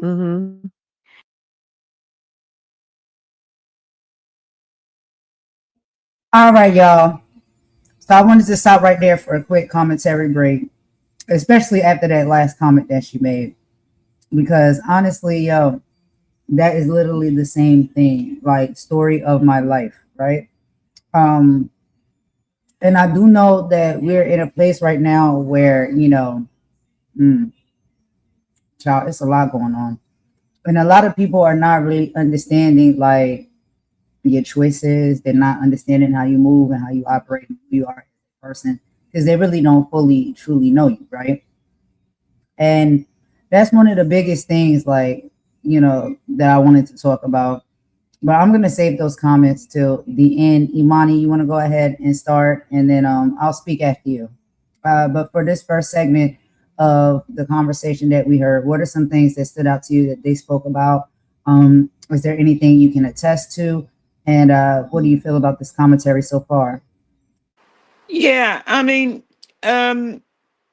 she really talked in this first part. I got, I don't know whether I was getting a different message, but I got this focus was really on spiritual growth, learning from disappointment, and, not seeing a lot of closed doors as rejection, but protection. And instead of using your difficult experiences to as lessons within those experiences, because she's really talking about, not asking why did this happen to me. It's like, what am I meant to learn from some of these experiences and these disappointments? And they shouldn't become burdens.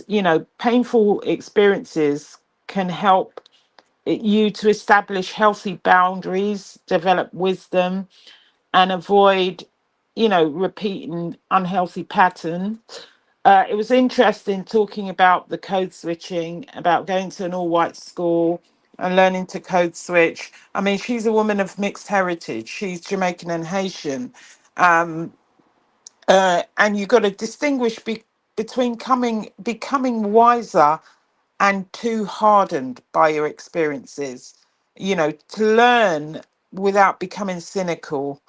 And, one dishonest person shouldn't destroy your life. You got to believe in honesty, not just one betrayal. It should not prevent you from trusting people altogether. I mean, that's what I got a little bit about, that she's just talking about balanced judgment and having faith in your own decisions and your instincts, you know, and learning to trust people over time.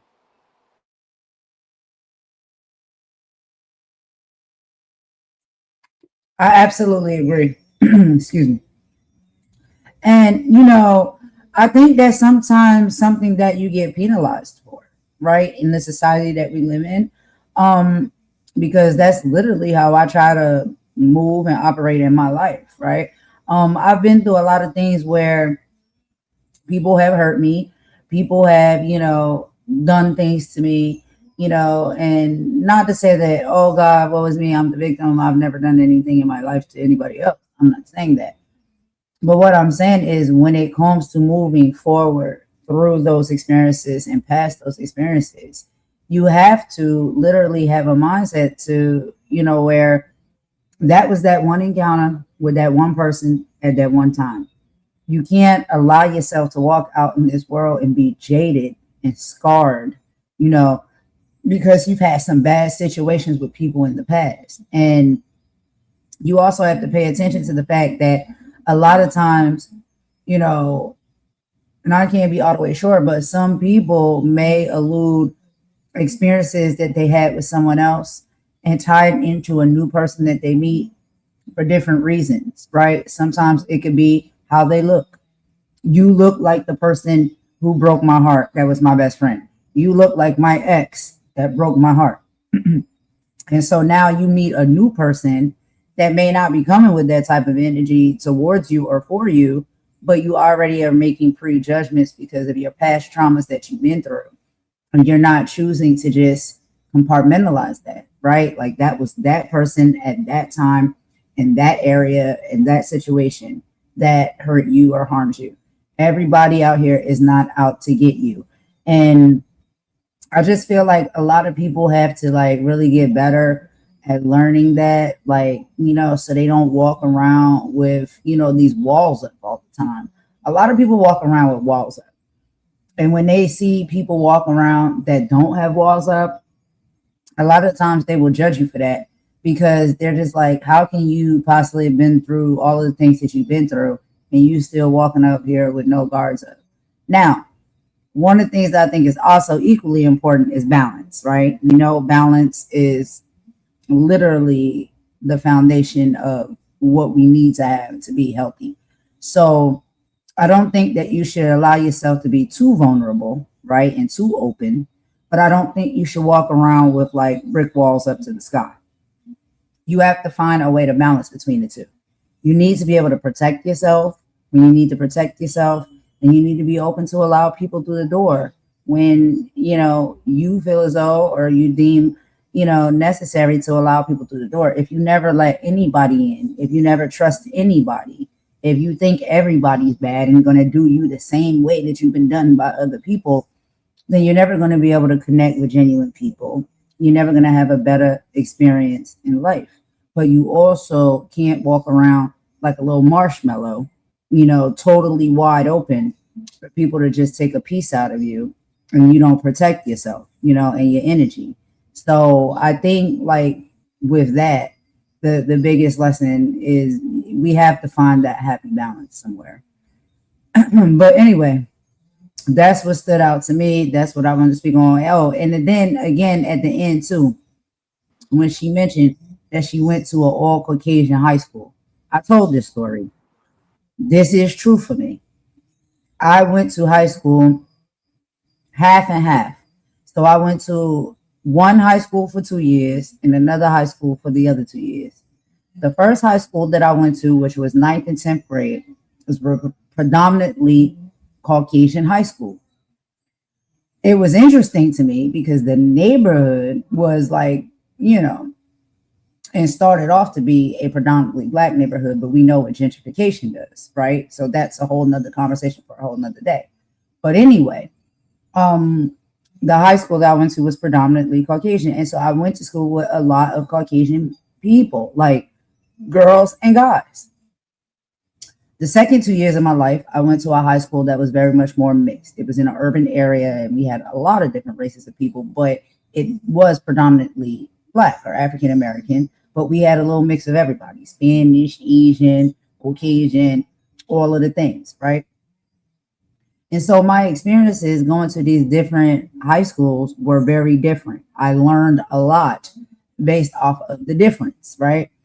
So going to school and living in a neighborhood that was predominantly Caucasian at the time, and let me be clear, it wasn't that it was wealthy, it wasn't that it was rich. We didn't live in no predominantly rich or wealthy neighborhood, but it still was predominantly Caucasian.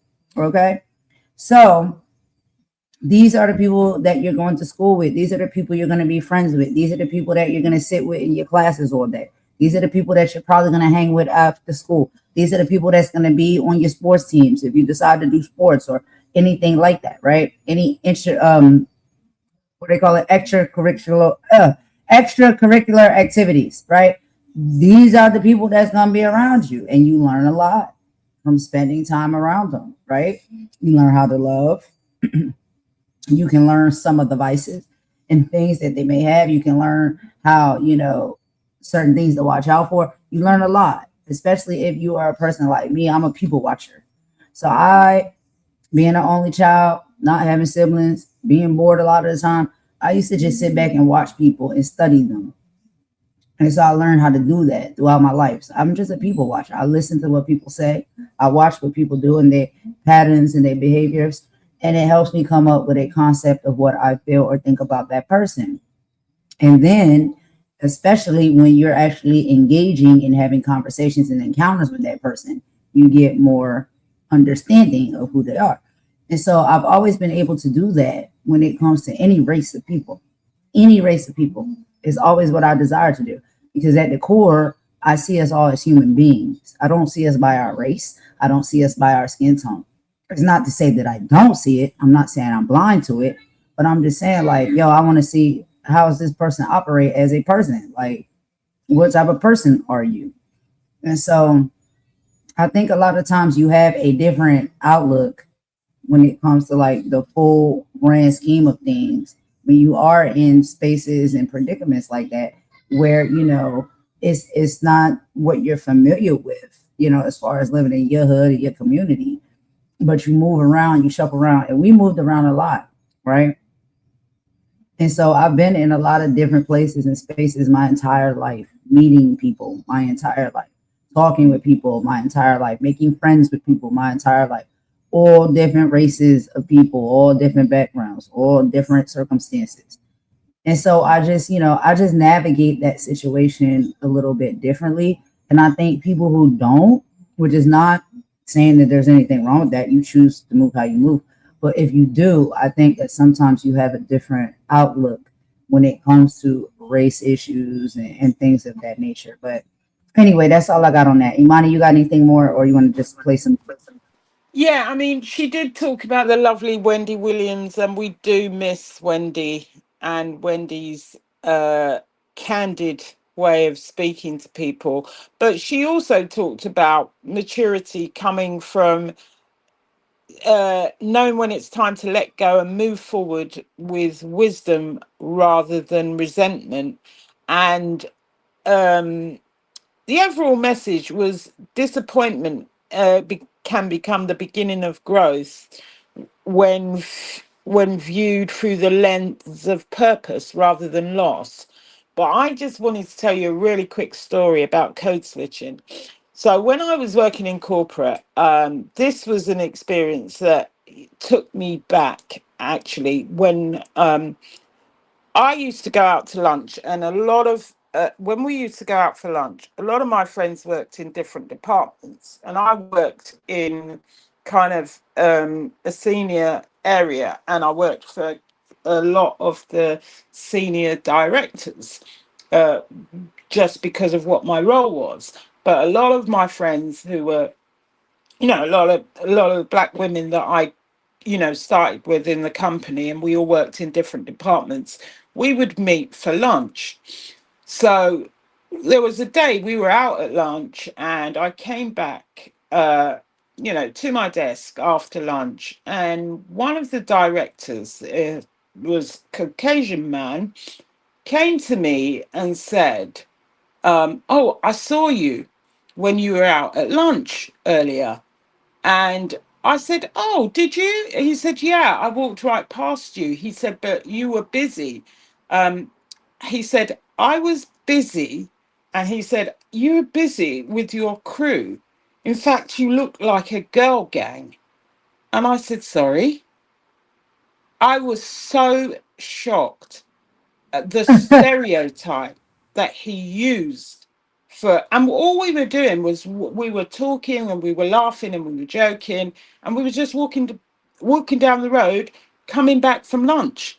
But he, because even though he knew me, didn't know the other girls I was out with, or the other women I was out with at lunch, was scared to say hello to Mm, me, someone that he worked feet away from on a daily basis, who spoke to him every day.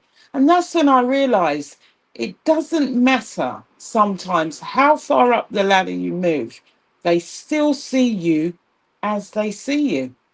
And I was just so shocked when he said girl gang. I was like, what were we wait, doing?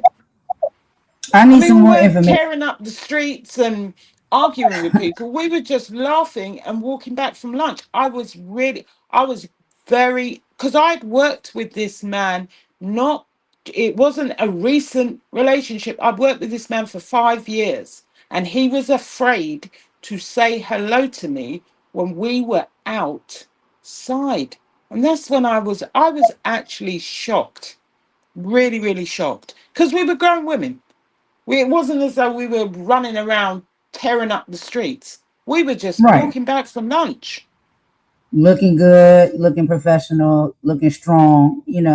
So I need a little bit more context, bro. Well, So let me, there may have been some raucous laughter, because we were just being us, cracking jokes. But he was right. scared to say hello, and Well, I just shook my head when he said I it to need, me, because I was like, "What, I need some more girl context. gang?" So, okay, with that situation, you and your friends or coworkers he was hanging out with, when y'all was all out there, was y'all all black? Of course, And what race was he? he was white. Okay. So this is, you see what I'm saying here? Like sometimes we have to have these conversations because it adds context as to where people need to understand we have encounters that happen to us for no reason other than just existing, breathing, laughing, having a good time, being with our peoples. And for whatever reason, it's just like, in a isolated setting, right? In the workplace, which is what you're saying. This is a person that works with you, probably has conversed with you within the said workplace, right? And he's comfortable enough to do that when you're by yourself.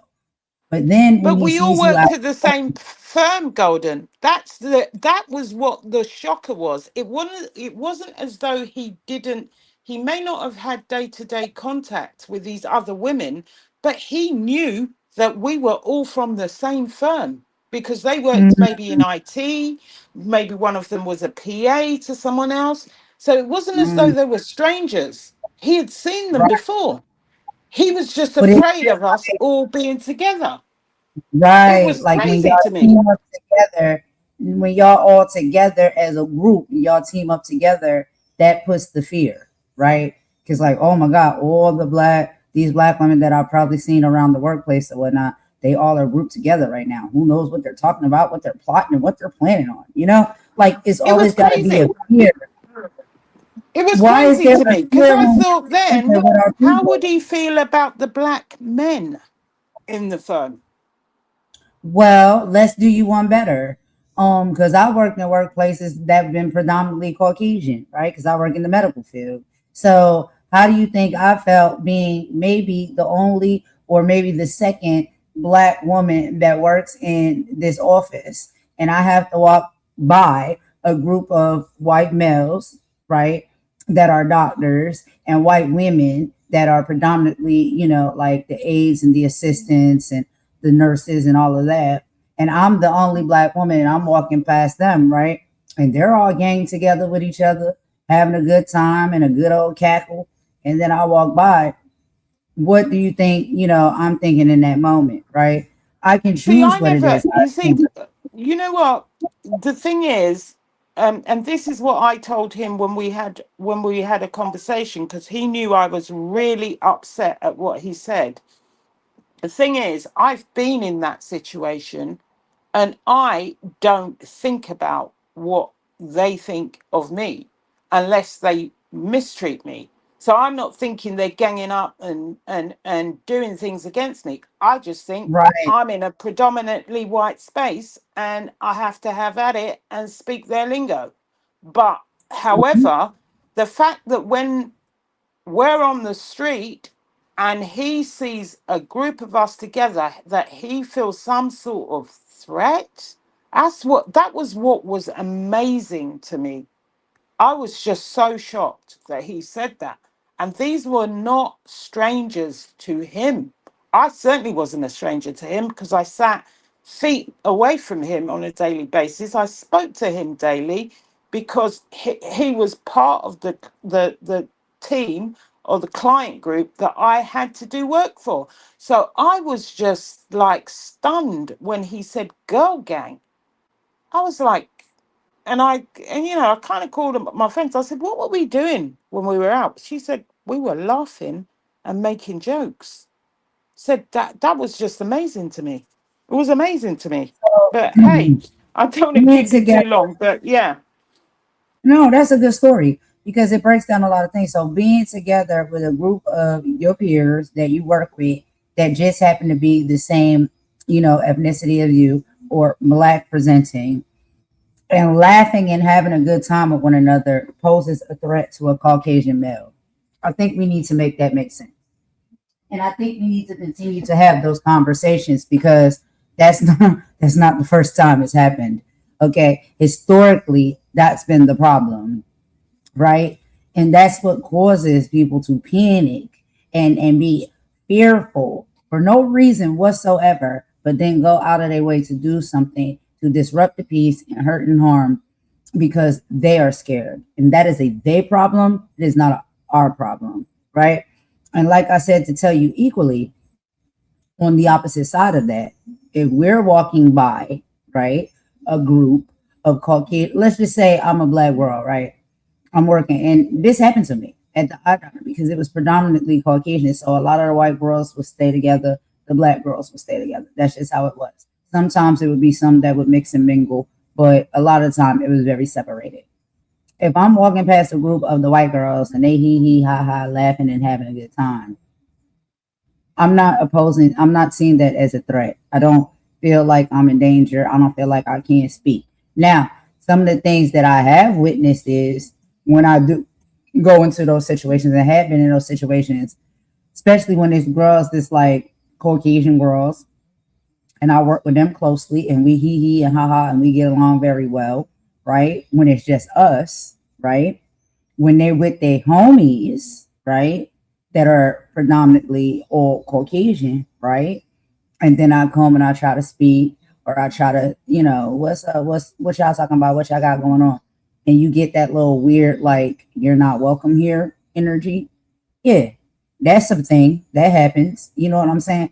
And then you look at the homegirl, well, not really necessarily the homegirl, but the coworker or whatnot that you have a close relationship with, a close rapport with, and you see that they switch up too. They switch up too based off of who they're sitting around. So you like to sit and talk with me and kick it with me when it's just me and you. But when you're around the rest of your homies over there, and I come over there and want to kick it and talk with y'all, now you want to act different and you want to act funny. We know that's the thing. We know that's the thing. So, it goes both ways. So it's like it's rejection when it comes to their side, right? When it comes to us coming by a group of them. But when it comes to them coming by a group of us, now they're in fear and they're scared. Make it make I sense. mean, yeah, there's a mix and match. I mean, I work with quite a lot of multicultural people, and I never really had that experience. I just found it with senior people, like the kind of the people who are far removed from the co-workers, the ones with the titles. I used to find that kind of. So what do you do at the weekend? You know, when you go to a party, and all these silly questions. But yeah, I mean, I was a bit shocked. Party like a rock star, like y'all party. The same way y'all party is the same way we party. What's the difference? We party. Anyway, we better go. We better get on. Otherwise, we could be talking about this. It is a Yeah, conversation for another day. So, we yeah, good this has been a good interview, though. Yeah, and I think more great conversations are to come because there is, some things that we do have to, address that, unfortunately in the society and the world that we live in, we have gone through these experiences and we can come out on the other side of that however it is we choose to do so, right? If we choose to come out on the other side of that with hate and disdain and I'm going to stay away, and, oh no, I don't rock with them and I can't, all of that type of stuff. I just don't think that's how we're going to make the world a better place and how we're going to be better as a society and the people together. So hard conversations have to happen for us to have some beauty and some light at the end of the tunnel, And so, I think conversations and interviews like this trigger conversations amongst us, But let's get back into it, y'all. We'll meet y'all in the chat.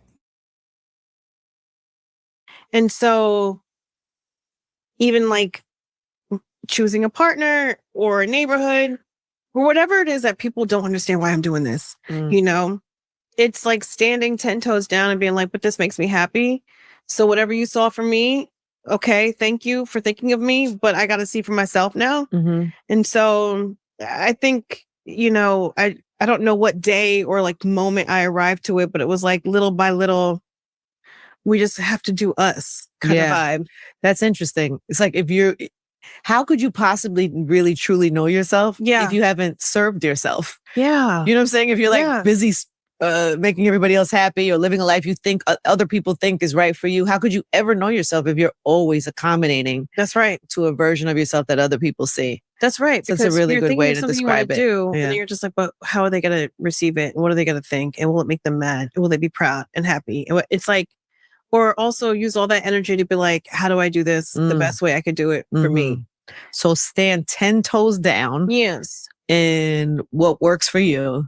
Yeah. There's something to that. That is the guide to being confident in yourself and knowing yourself, because then you know what it is. No, I don't like that. Or I do like that. And this is why. And your decisions and And it's so important though, because it's like, not to sound all woo-woo, but I like woo-woo like, sometimes. You know what I mean? Yeah. But it really is from within, because I think a lot of people put so much importance on looks and possessions and like numbers. Yeah. Do I have the right body to be accepted? Do I have the right car, neighborhood, partner? Just being successful could also be just being really happy with yourself. Yes. Are you? Yeah. Good for you. Yeah. That doesn't mean that I'm not,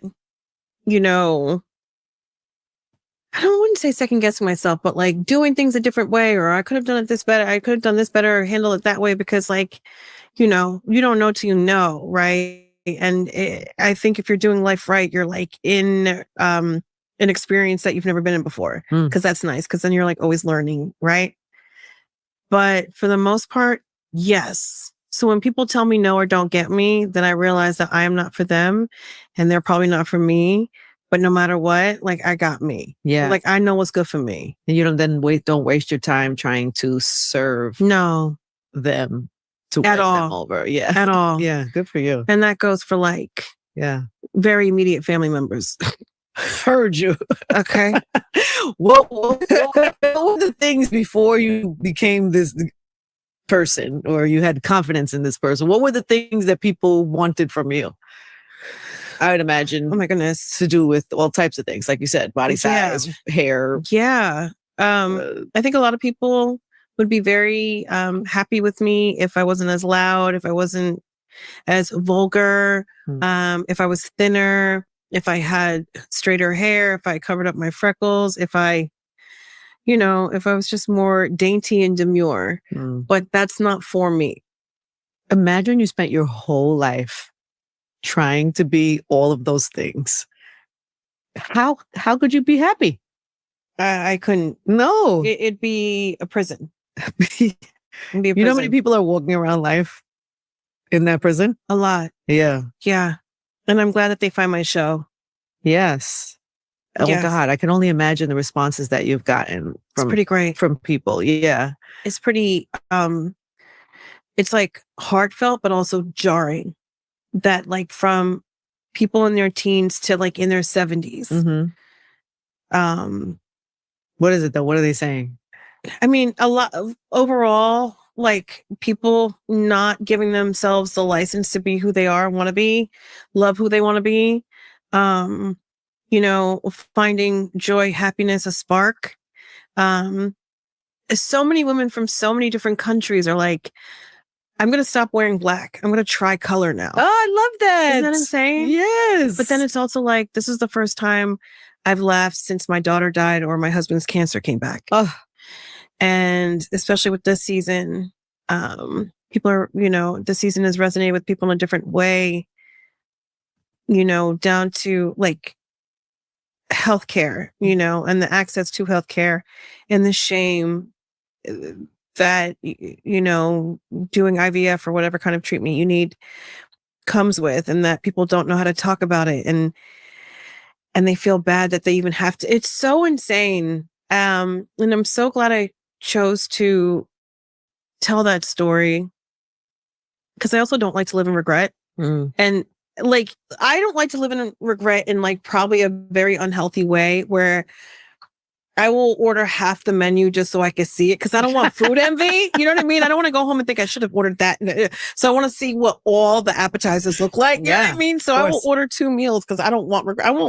I'll take one home. Like, I'm not going to like, it's not a food eating contest, but like, I just have to know life is too short. We're not promised tomorrow. And so these messages of people, and even take IVF out of it, like beautiful non-binary and trans people figuring out how to get access to whatever kind of healthcare they need, understanding what it's like, pumping their body up with hormones and not feeling like themselves on the journey to being themselves, doing whatever you have to do that's physically possible to have the life that you want, that's like, but still making it funny, and still making the characters whole. Yeah. We were talking about that earlier about the show. It's like, there's been lots of shows and people who have been public about, especially just like, weight and body shaming and size. But I feel like the way you guys do it is so, it's not the headline. Yeah. It's in there. Yes. But it's just part of the story. It's not necessarily like, and it's not done in a way where it's like condescending. Sometimes people. Yes. I don't know if I'm saying this right. You are. No, I'm just what thinking back to when you were on set because, it's such like a New York moment to like go on like a very popular like radio show podcast and go in the lion's den and think it's going to be one thing. I loved coming to that show. So good at it. For those of you who have not seen my episode, it was in season 2. Yes. I played Iman the Dawn, the podcast host, and you were the guest, and I had the little gotcha moment on the show. It was it was so much fun, and the cast, the crew, so many women on set. Yes. You could just tell that the love was poured into this project. You could feel it on set. Oh, good. I'm so glad you felt that. And I hated leaving. I was only there. I was only one there, and I wasn't like enough, right? You too, Britt. We were there, and we were like, we want to come back here every day. And so I can only imagine for you. Yeah. God, was it like that all the time, or did we just have an incredible experience? It was like that all the time. Wow. Since day one. Well, funny, collaborative. Everybody there wants to be there. Yes, everybody has your back. How do we make it better? This is a long day. Let's do this together. Type. How do you create that world or that environment of people that feel that way? You are that way, right? Like it starts from the top. And I'm number 1 on the call sheet. I'm the co-creator of the show and starring in it. And so what is that saying? Happy wife, happy life. Yeah. I'm the wife. And yes, we could talk about weight and fat phobia and transphobia and all that stuff and like gender bending fuckery and all that stuff. But like, we are so much more than our size. We are so much more than our shape and our shade and all that. But we are also very much stronger together. And so I'm like, how do we do it? Like, how do we address it, but still keep it moving? Mm-hmm. All right, y'all. So we stopping now for another quick commentary break. We've heard a little bit more of the interview, y'all. We can't play all of it because it is very long. So we are just doing a portion of it today, y'all. And we're not even halfway through. We're about 24 minutes in. But we can come back and play a little bit more, maybe. And if not, then y'all know y'all can check it out on your own accord over on the Angie Martinez podcast on IRL and watch it yourselves. But we do enjoy watching it and, making commentary about it with you guys. So we all can see, sometimes these conversations and experiences that even these celebrities have, it can be a teaching moment for us in our lives as well. And so, Imani, what stood out for you on, this second segment right here of the interview?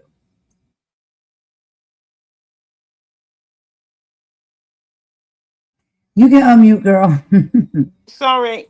She says a really key thing about being successful is being happy with yourself. And she talks about, sharing her pain through IVF and going through that and the health problems that women have.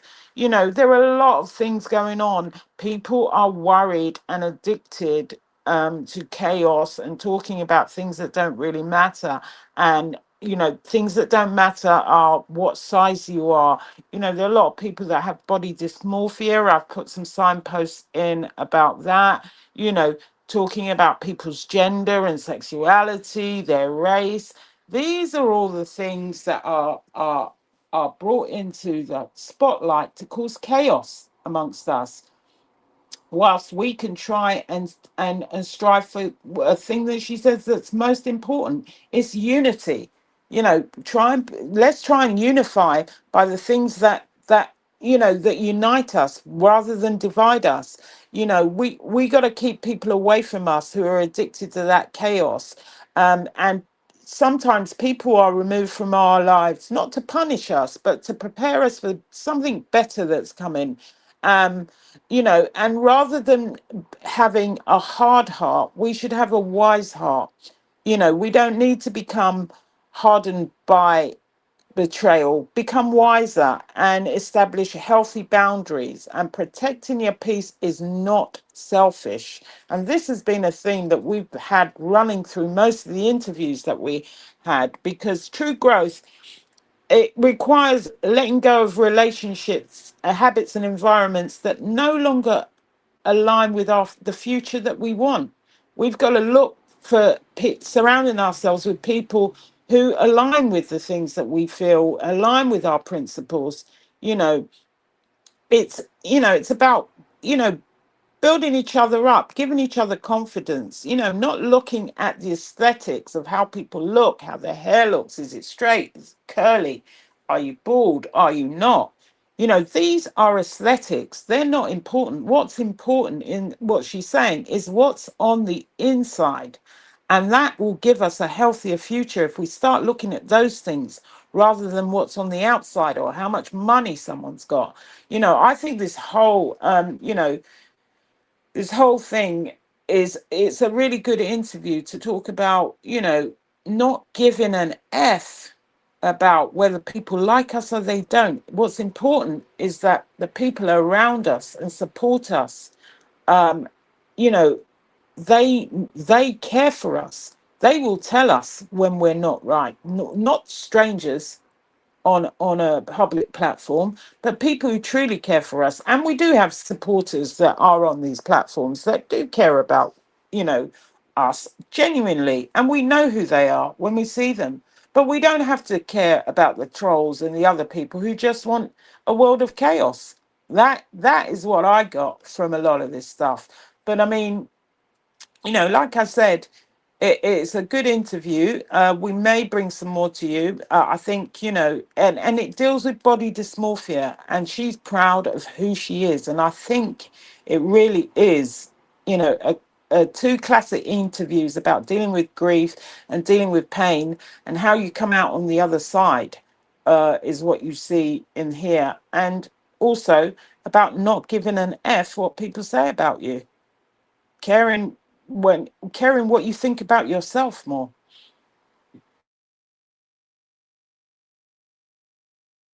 I absolutely agree. And going through different experiences in life, and a lot of times watching these interviews and hearing these excellent conversations, sometimes from people you may least expect to hear it from. Because when a message or a word needs to be sent to you, it can be sent to you by the likes of anybody. It could be a comedian, it could be an actor, an actress, it could be a rapper, a singer, it could be a homeless person, or someone just working at the fast food drive, right? Um, but one of the things that I love listening to, these interviews is that it opens up and literally puts a mirror in front of my face, for me to look into and see, like, what really type of person am I and how do I move and I operate, and getting to know myself better. And so when she made those comments or whatnot, it really made me just sit back and think. And I'm like, yeah, unfortunately, but I'll be working on. I do happen to be a person that just wants people to like me, which has led me to become a people pleaser, right? So when you want people to like you, understand you, see that you're a good person and a nice person and things of that nature, you kind of go out of your way to prove that overly when you shouldn't have to. And so, you just do things to please people to get them to like you. And I just, am realizing now that's not healthy, and we shouldn't operate in that way. This is who I am, this is what I am, this is what I bring to the table. You either take it or you leave it. And I don't think that sometimes because you could have a people pleaser mentality doesn't mean that you don't know, your worth, right? I think, like in life, there is a balance with everything. So I think sometimes you can be caught somewhere in the middle where, you may do things and give out, some energy because you want to please people, because you want them to like you, but you also know the power in the juice that you hold, you know what I mean, within yourself. It's just you have to get a little bit stronger in putting that at the forefront, opposed to, listening and caring about what other people say about you and what they think about you. What you know about yourself and what you bring to the table, that has to come first, and it really should be the only thing that matters, not what other people say. And I think in life sometimes, we all can find ourselves on a journey to being stronger when it comes to that. And I think a lot of that does come honestly and fairly with maturity. And as we age and become finer of wines, we really orchestrate, that type of mindset and energy more when you more of a finer wine, you didn't live through enough of life, and you're more mature in your walk in this life. And so sometimes the younger people in the youth child, they're straddling the fence with it. But we'll get there. But one of the things that I think is wonderful, that I love and I appreciate in my life, is that I have some great people around me, right? Number one is my mother, and we know she's a fine wine. She done seen a lot of life and been through a lot of things, and she tried to give me a lot of wisdom. And the child, she'll tell you, this little bull up here is hard headed, okay? And a lot of my hard headedness leads to my demise a lot of times, okay? So I'm working on that. But I also have great friends around me as well that may be just a teeny bit more fine wine than me, not a lot, but also still have seen experiences and things in life to where they have knowledge to leave and give. And the great part about having people around you like that is that they can only make you better. They're not going to make you worse, right?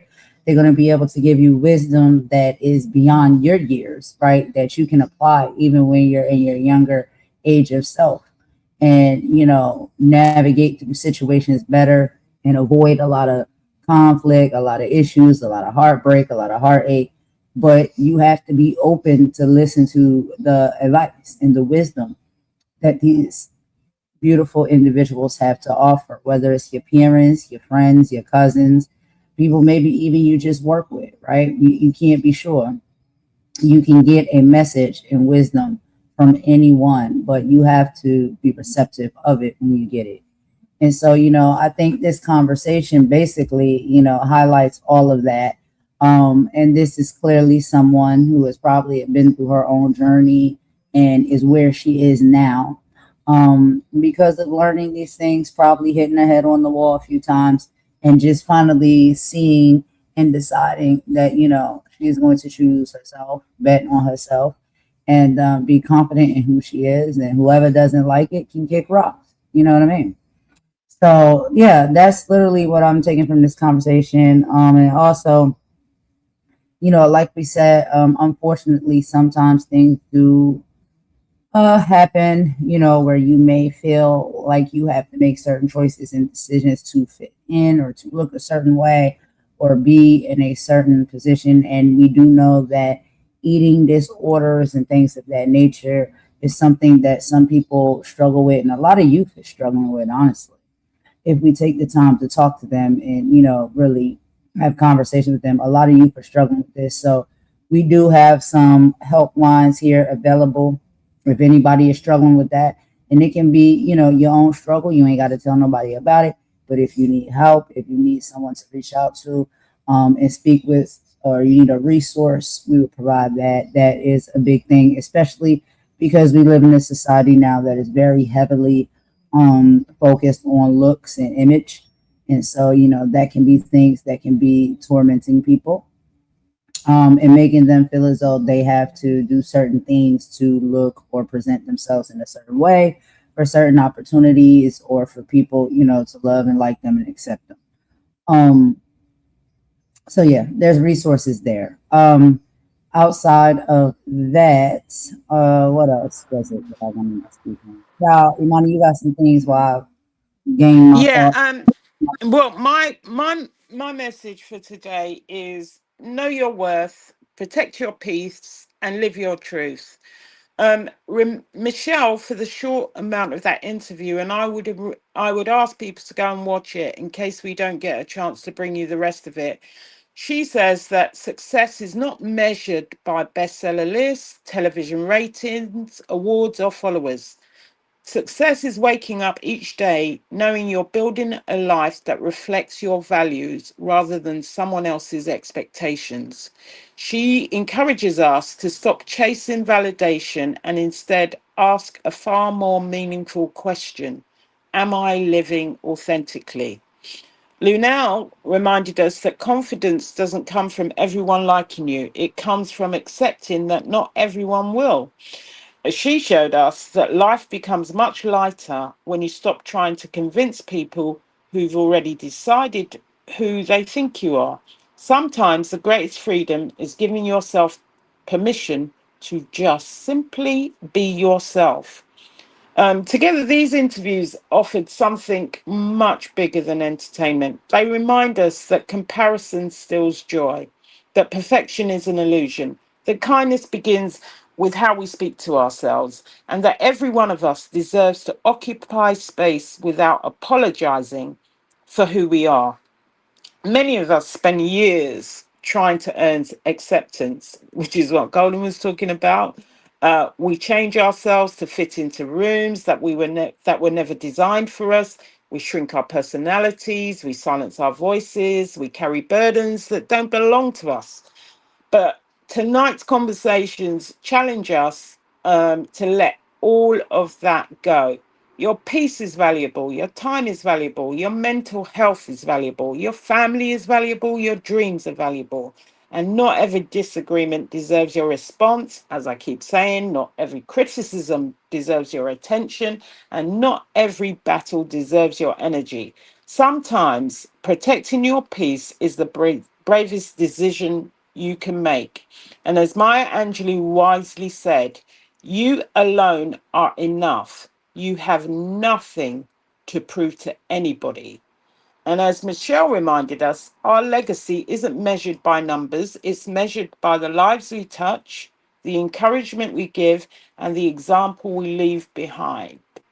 So as you leave us today, I hope you'll choose to value yourself a little more. Celebrate your progress instead of criticizing your imperfections. Surround yourself with people who clap when you win instead of questioning why you're succeeding. Protect your peace without feeling guilty. Laugh often, laugh deeply, keep learning, keep growing, and never let anyone convince you that you have to become less in order to make someone else comfortable.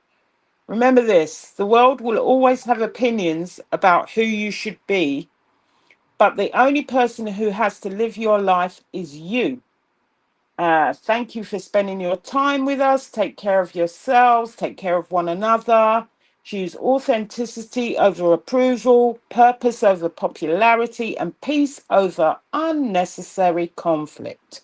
Until the next time, be kind, stay curious, and keep making history. And above all, never forget your worth. Stay blessed. Don't be too stressed. And I hope to see you soon, and love to you all as always. Thank you, Imani. That was wonderful. Um, I couldn't have said it better myself, girl. You always have such lovely ending messages and starting messages to bring. I don't have too much, y'all. Child. I ain't got too much to say today, child. It's Saturday. I'm trying to get y'all up out of here so we can go and enjoy our weekend, right? But as we wrap up today's Saturday stream, look at the heart of what Luenell and Michelle shared with us today. Whether you are walking through the heavy valley of grief or pushing past societal expectations, to embrace your body and your path, the underlying theme is self compassion and strength. You are allowed to feel pain, you are allowed to laugh through tears, and you are allowed to take up space exactly as you are. And so we want to leave y'all today with strength, hope, and love for your weekend. When we talk about strength, that is to honor your journey and stand tall in your personal truth. When we talk about hope, that is healing is always possible and that joy will find its way back to you. And when we talk about love, talking about for yourself, your family, and your community as we lift each other up every day. So thank you all for spending your Saturday with Golden, Imani, and Mama Warrior in the chat. This is Celebrity Gospel with Purpose. We hope you all have a blessed weekend. Keep holding your loved ones close, and we'll see you on the next stream. Thank you for each and every one of you that came to join. We appreciate it. Even if you were just laying back in the cut and listening, we appreciate that too. And we can feel your presence. I hope you all have a wonderful rest of the weekend. And y'all know, per usual, we're going to go ahead and end it with some bops. So let's get into the music, y'all. Everybody have a great rest of your Saturday. Thank you so much. Y'all see me around. All right. We out, y'all. So Golden, Imani, Mama Warrior, we out. Bye.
Yeah, check the pulse of the nation, feel a tremor in the ground. Another hollow promise, another hateful sound. The burner phones are buzzing, the leak DMs exposed. The country club whispers about the people in their robes. They smiling for the cameras, preaching unity and grace. We're drafting legislation to keep you in your place. The dog whistles the sirens, now the hoods are in the open. Igniting tiki torch shadows, leaving spirits broken. They want to turn the clock back to a time of guilt and pain, where progress is a dirty word and fear is how they reign. But every soul they try to crush just learn to stand up straighter. This ain't a game of politics, this is gladiator. Enough is enough. The whispers turn into the heat. Enough is picture. Enough is enough.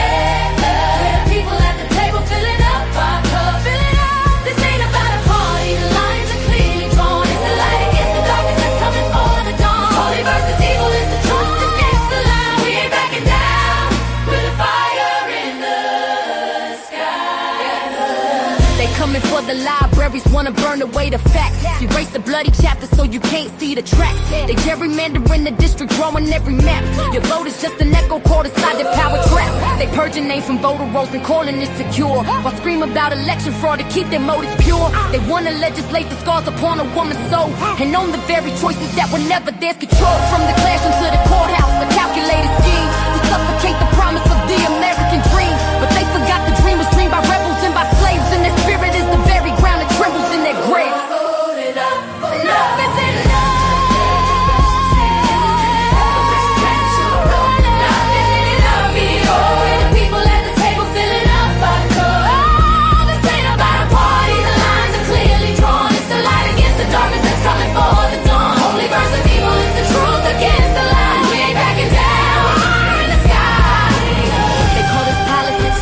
Call it policy, they call it survival, we call it tyranny. They stand on podiums with a Bible in their hand, but don't know the first thing about the soul of this land. This is for the teacher hiding books up on the shelf, for the doctor taking notes to more than just himself. This is for the dreamer facing down an ice patrol, for every ancestor's prayer that paid the spirit's toll. Their power is an illusion, a fortress made of glass. Our strength is in the future, they are terrified to let pass this hurricane of justice, an earthquake of the soul. It's a holy fire raging, and it's out of their control. Enough is enough. No more. Standing too long now that you can't stand. Enough is enough. To the people at the table filling up our corner. Enough is enough.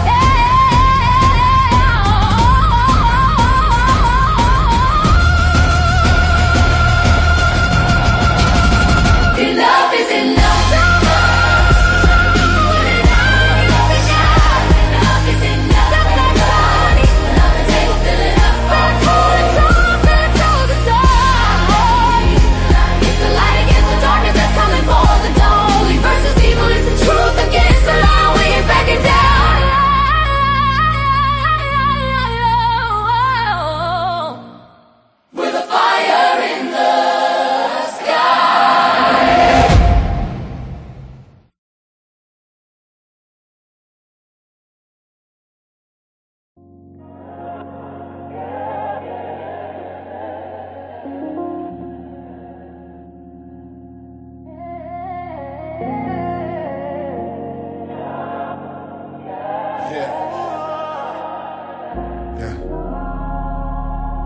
It's a collective thing, you know.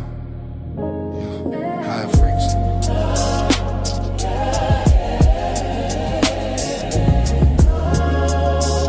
We just rising. Watch the elevation.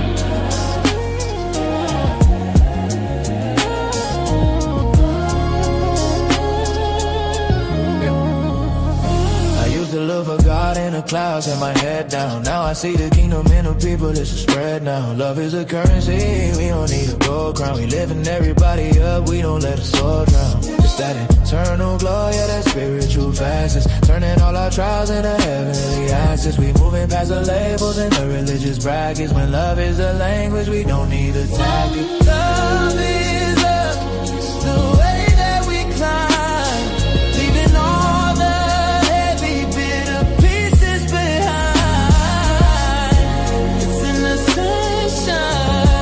soul intervention, living in the higher, holy dimension.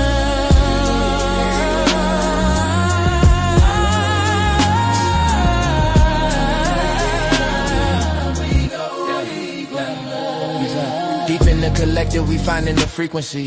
A brotherhood rising with spirit decency. No more division, we killing the vacancy. Filling the void with a holy complacency. From the concrete roof to the celestial heights, we shining together like cityscapes. Light, it's a long road home, but the vision is clear. Love is the only thing conquering fear. Elevation isn't just about going up. It's about bringing everyone with you. One soul, one heart, one vision. One vision, mission. Love is love. It's the way that we climb. Leaving all the heavy, bitter pieces behind. It's an ascension, a soul intervention. Living in a higher, holy dimension.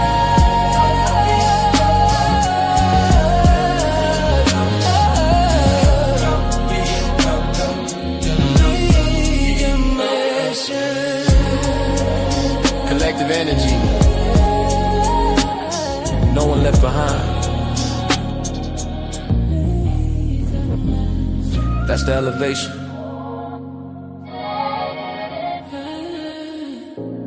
Ascension.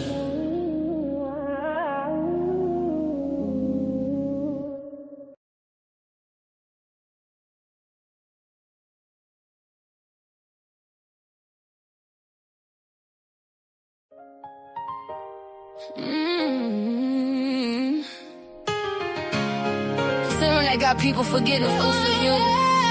That part. Every laugh ain't harmless. Every post ain't just jokes. Some people smiling online, crying in real life. Enough is enough. Enough is enough. Why you tearing people down for fun? Why? You don't know what they carry when the camera done. Broken souls throw stones and hide their hands. Cowards in comment sections playing God again.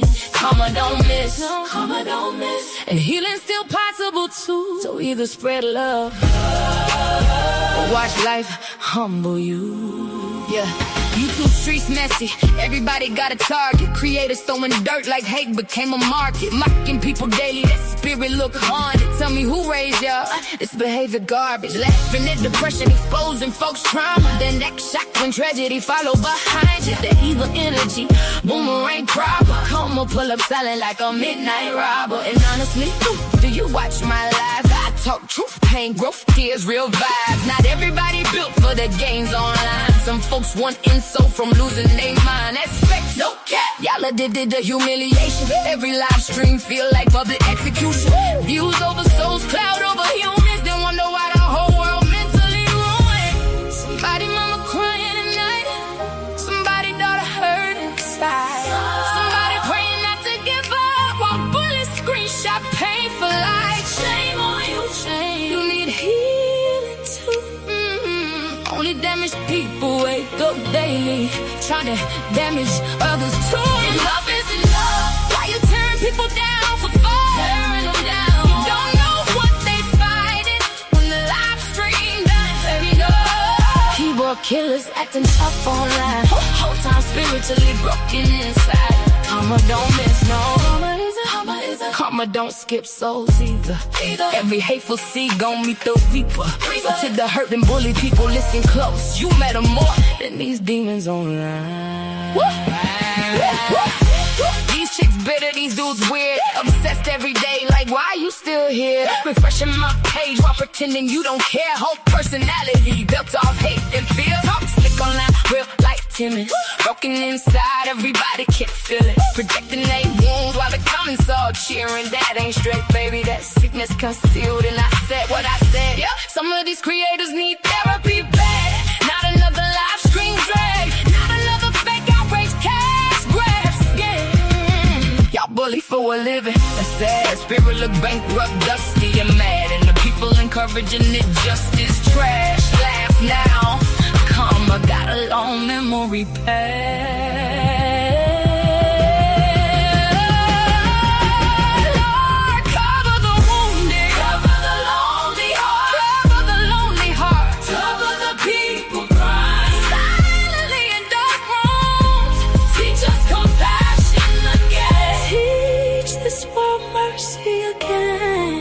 because words cut deep. So deep. And some people never recover. To everybody bullied online, you are not weak because you hurt. You are not crazy because you feel pain. And don't let these empty souls convince you your life got no value. The loudest bullies usually fighting demons they never healed from. That ain't an excuse, but it's the truth. And to the bullies, get help, seriously. This obsession with tearing strangers apart every day, that ain't normal.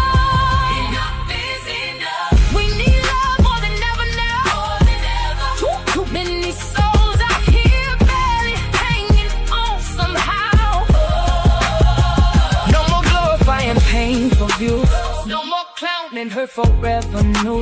No more mob attacks for entertainment. That darkness got consequences too. Karma don't miss. Karma don't miss. And healing's still possible too. So either spread love or watch life humble you.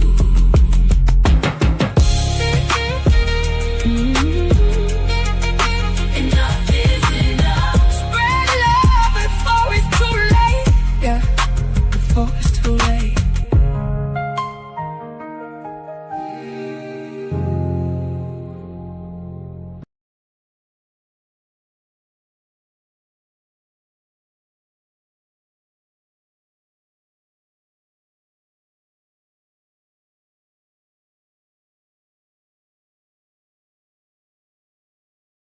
They don't know her like I do. Nah. Golden. She moved through the city with her hair held high. Pretty brown skin with a storm inside. Everybody see the glow, they don't know the pressure. Smile so warm, but her heart no weather. Late nights riding while the skyline blur. Trying not to cry when the memories occurred. Had to learn fast, everybody ain't loyal. Some people love you long as they control you. Now she move careful, energy expensive. Too many fake vibes hiding in the friendship. Used to give love with her hands wide open. Now every scar got the whole vibe frozen. They don't know her like I. No, they don't know her like I. She goes by golden. Soft voice, deep soul, hope or glowing. She goes by golden. City lights dancing with her heart stay open. Long dark roads but she still stay focused. Everybody watching but they don't really know. She goes by golden. Too much grace with the games they throwing. Real love, rare soul spirits they got it. Beautiful soul but the pain left marks in it. Mirror tell the truth when the lights go dim. All the things she carry weight heavy within. She survived nights she don't even speak on. Still finding peace while the whole world ain't wrong. Funny how the love disappear when you're healing. Funny how the fate come around when you win. Now she trusts God more than people intend. Just cause smiles hot and being hidden the big. She's still soft-hearted but she way less naive. Can't keep pouring love where there's nothing received. Still dancing slow through the hurt and confusion. Trying not to lose herself chasing illusions. She survived the fire. Still glowing through the smoke. Still still dangerous.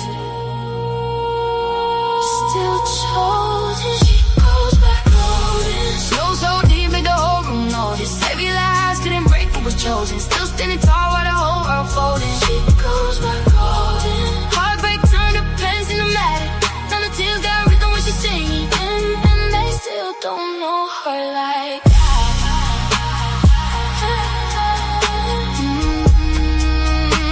They still don't know her like that.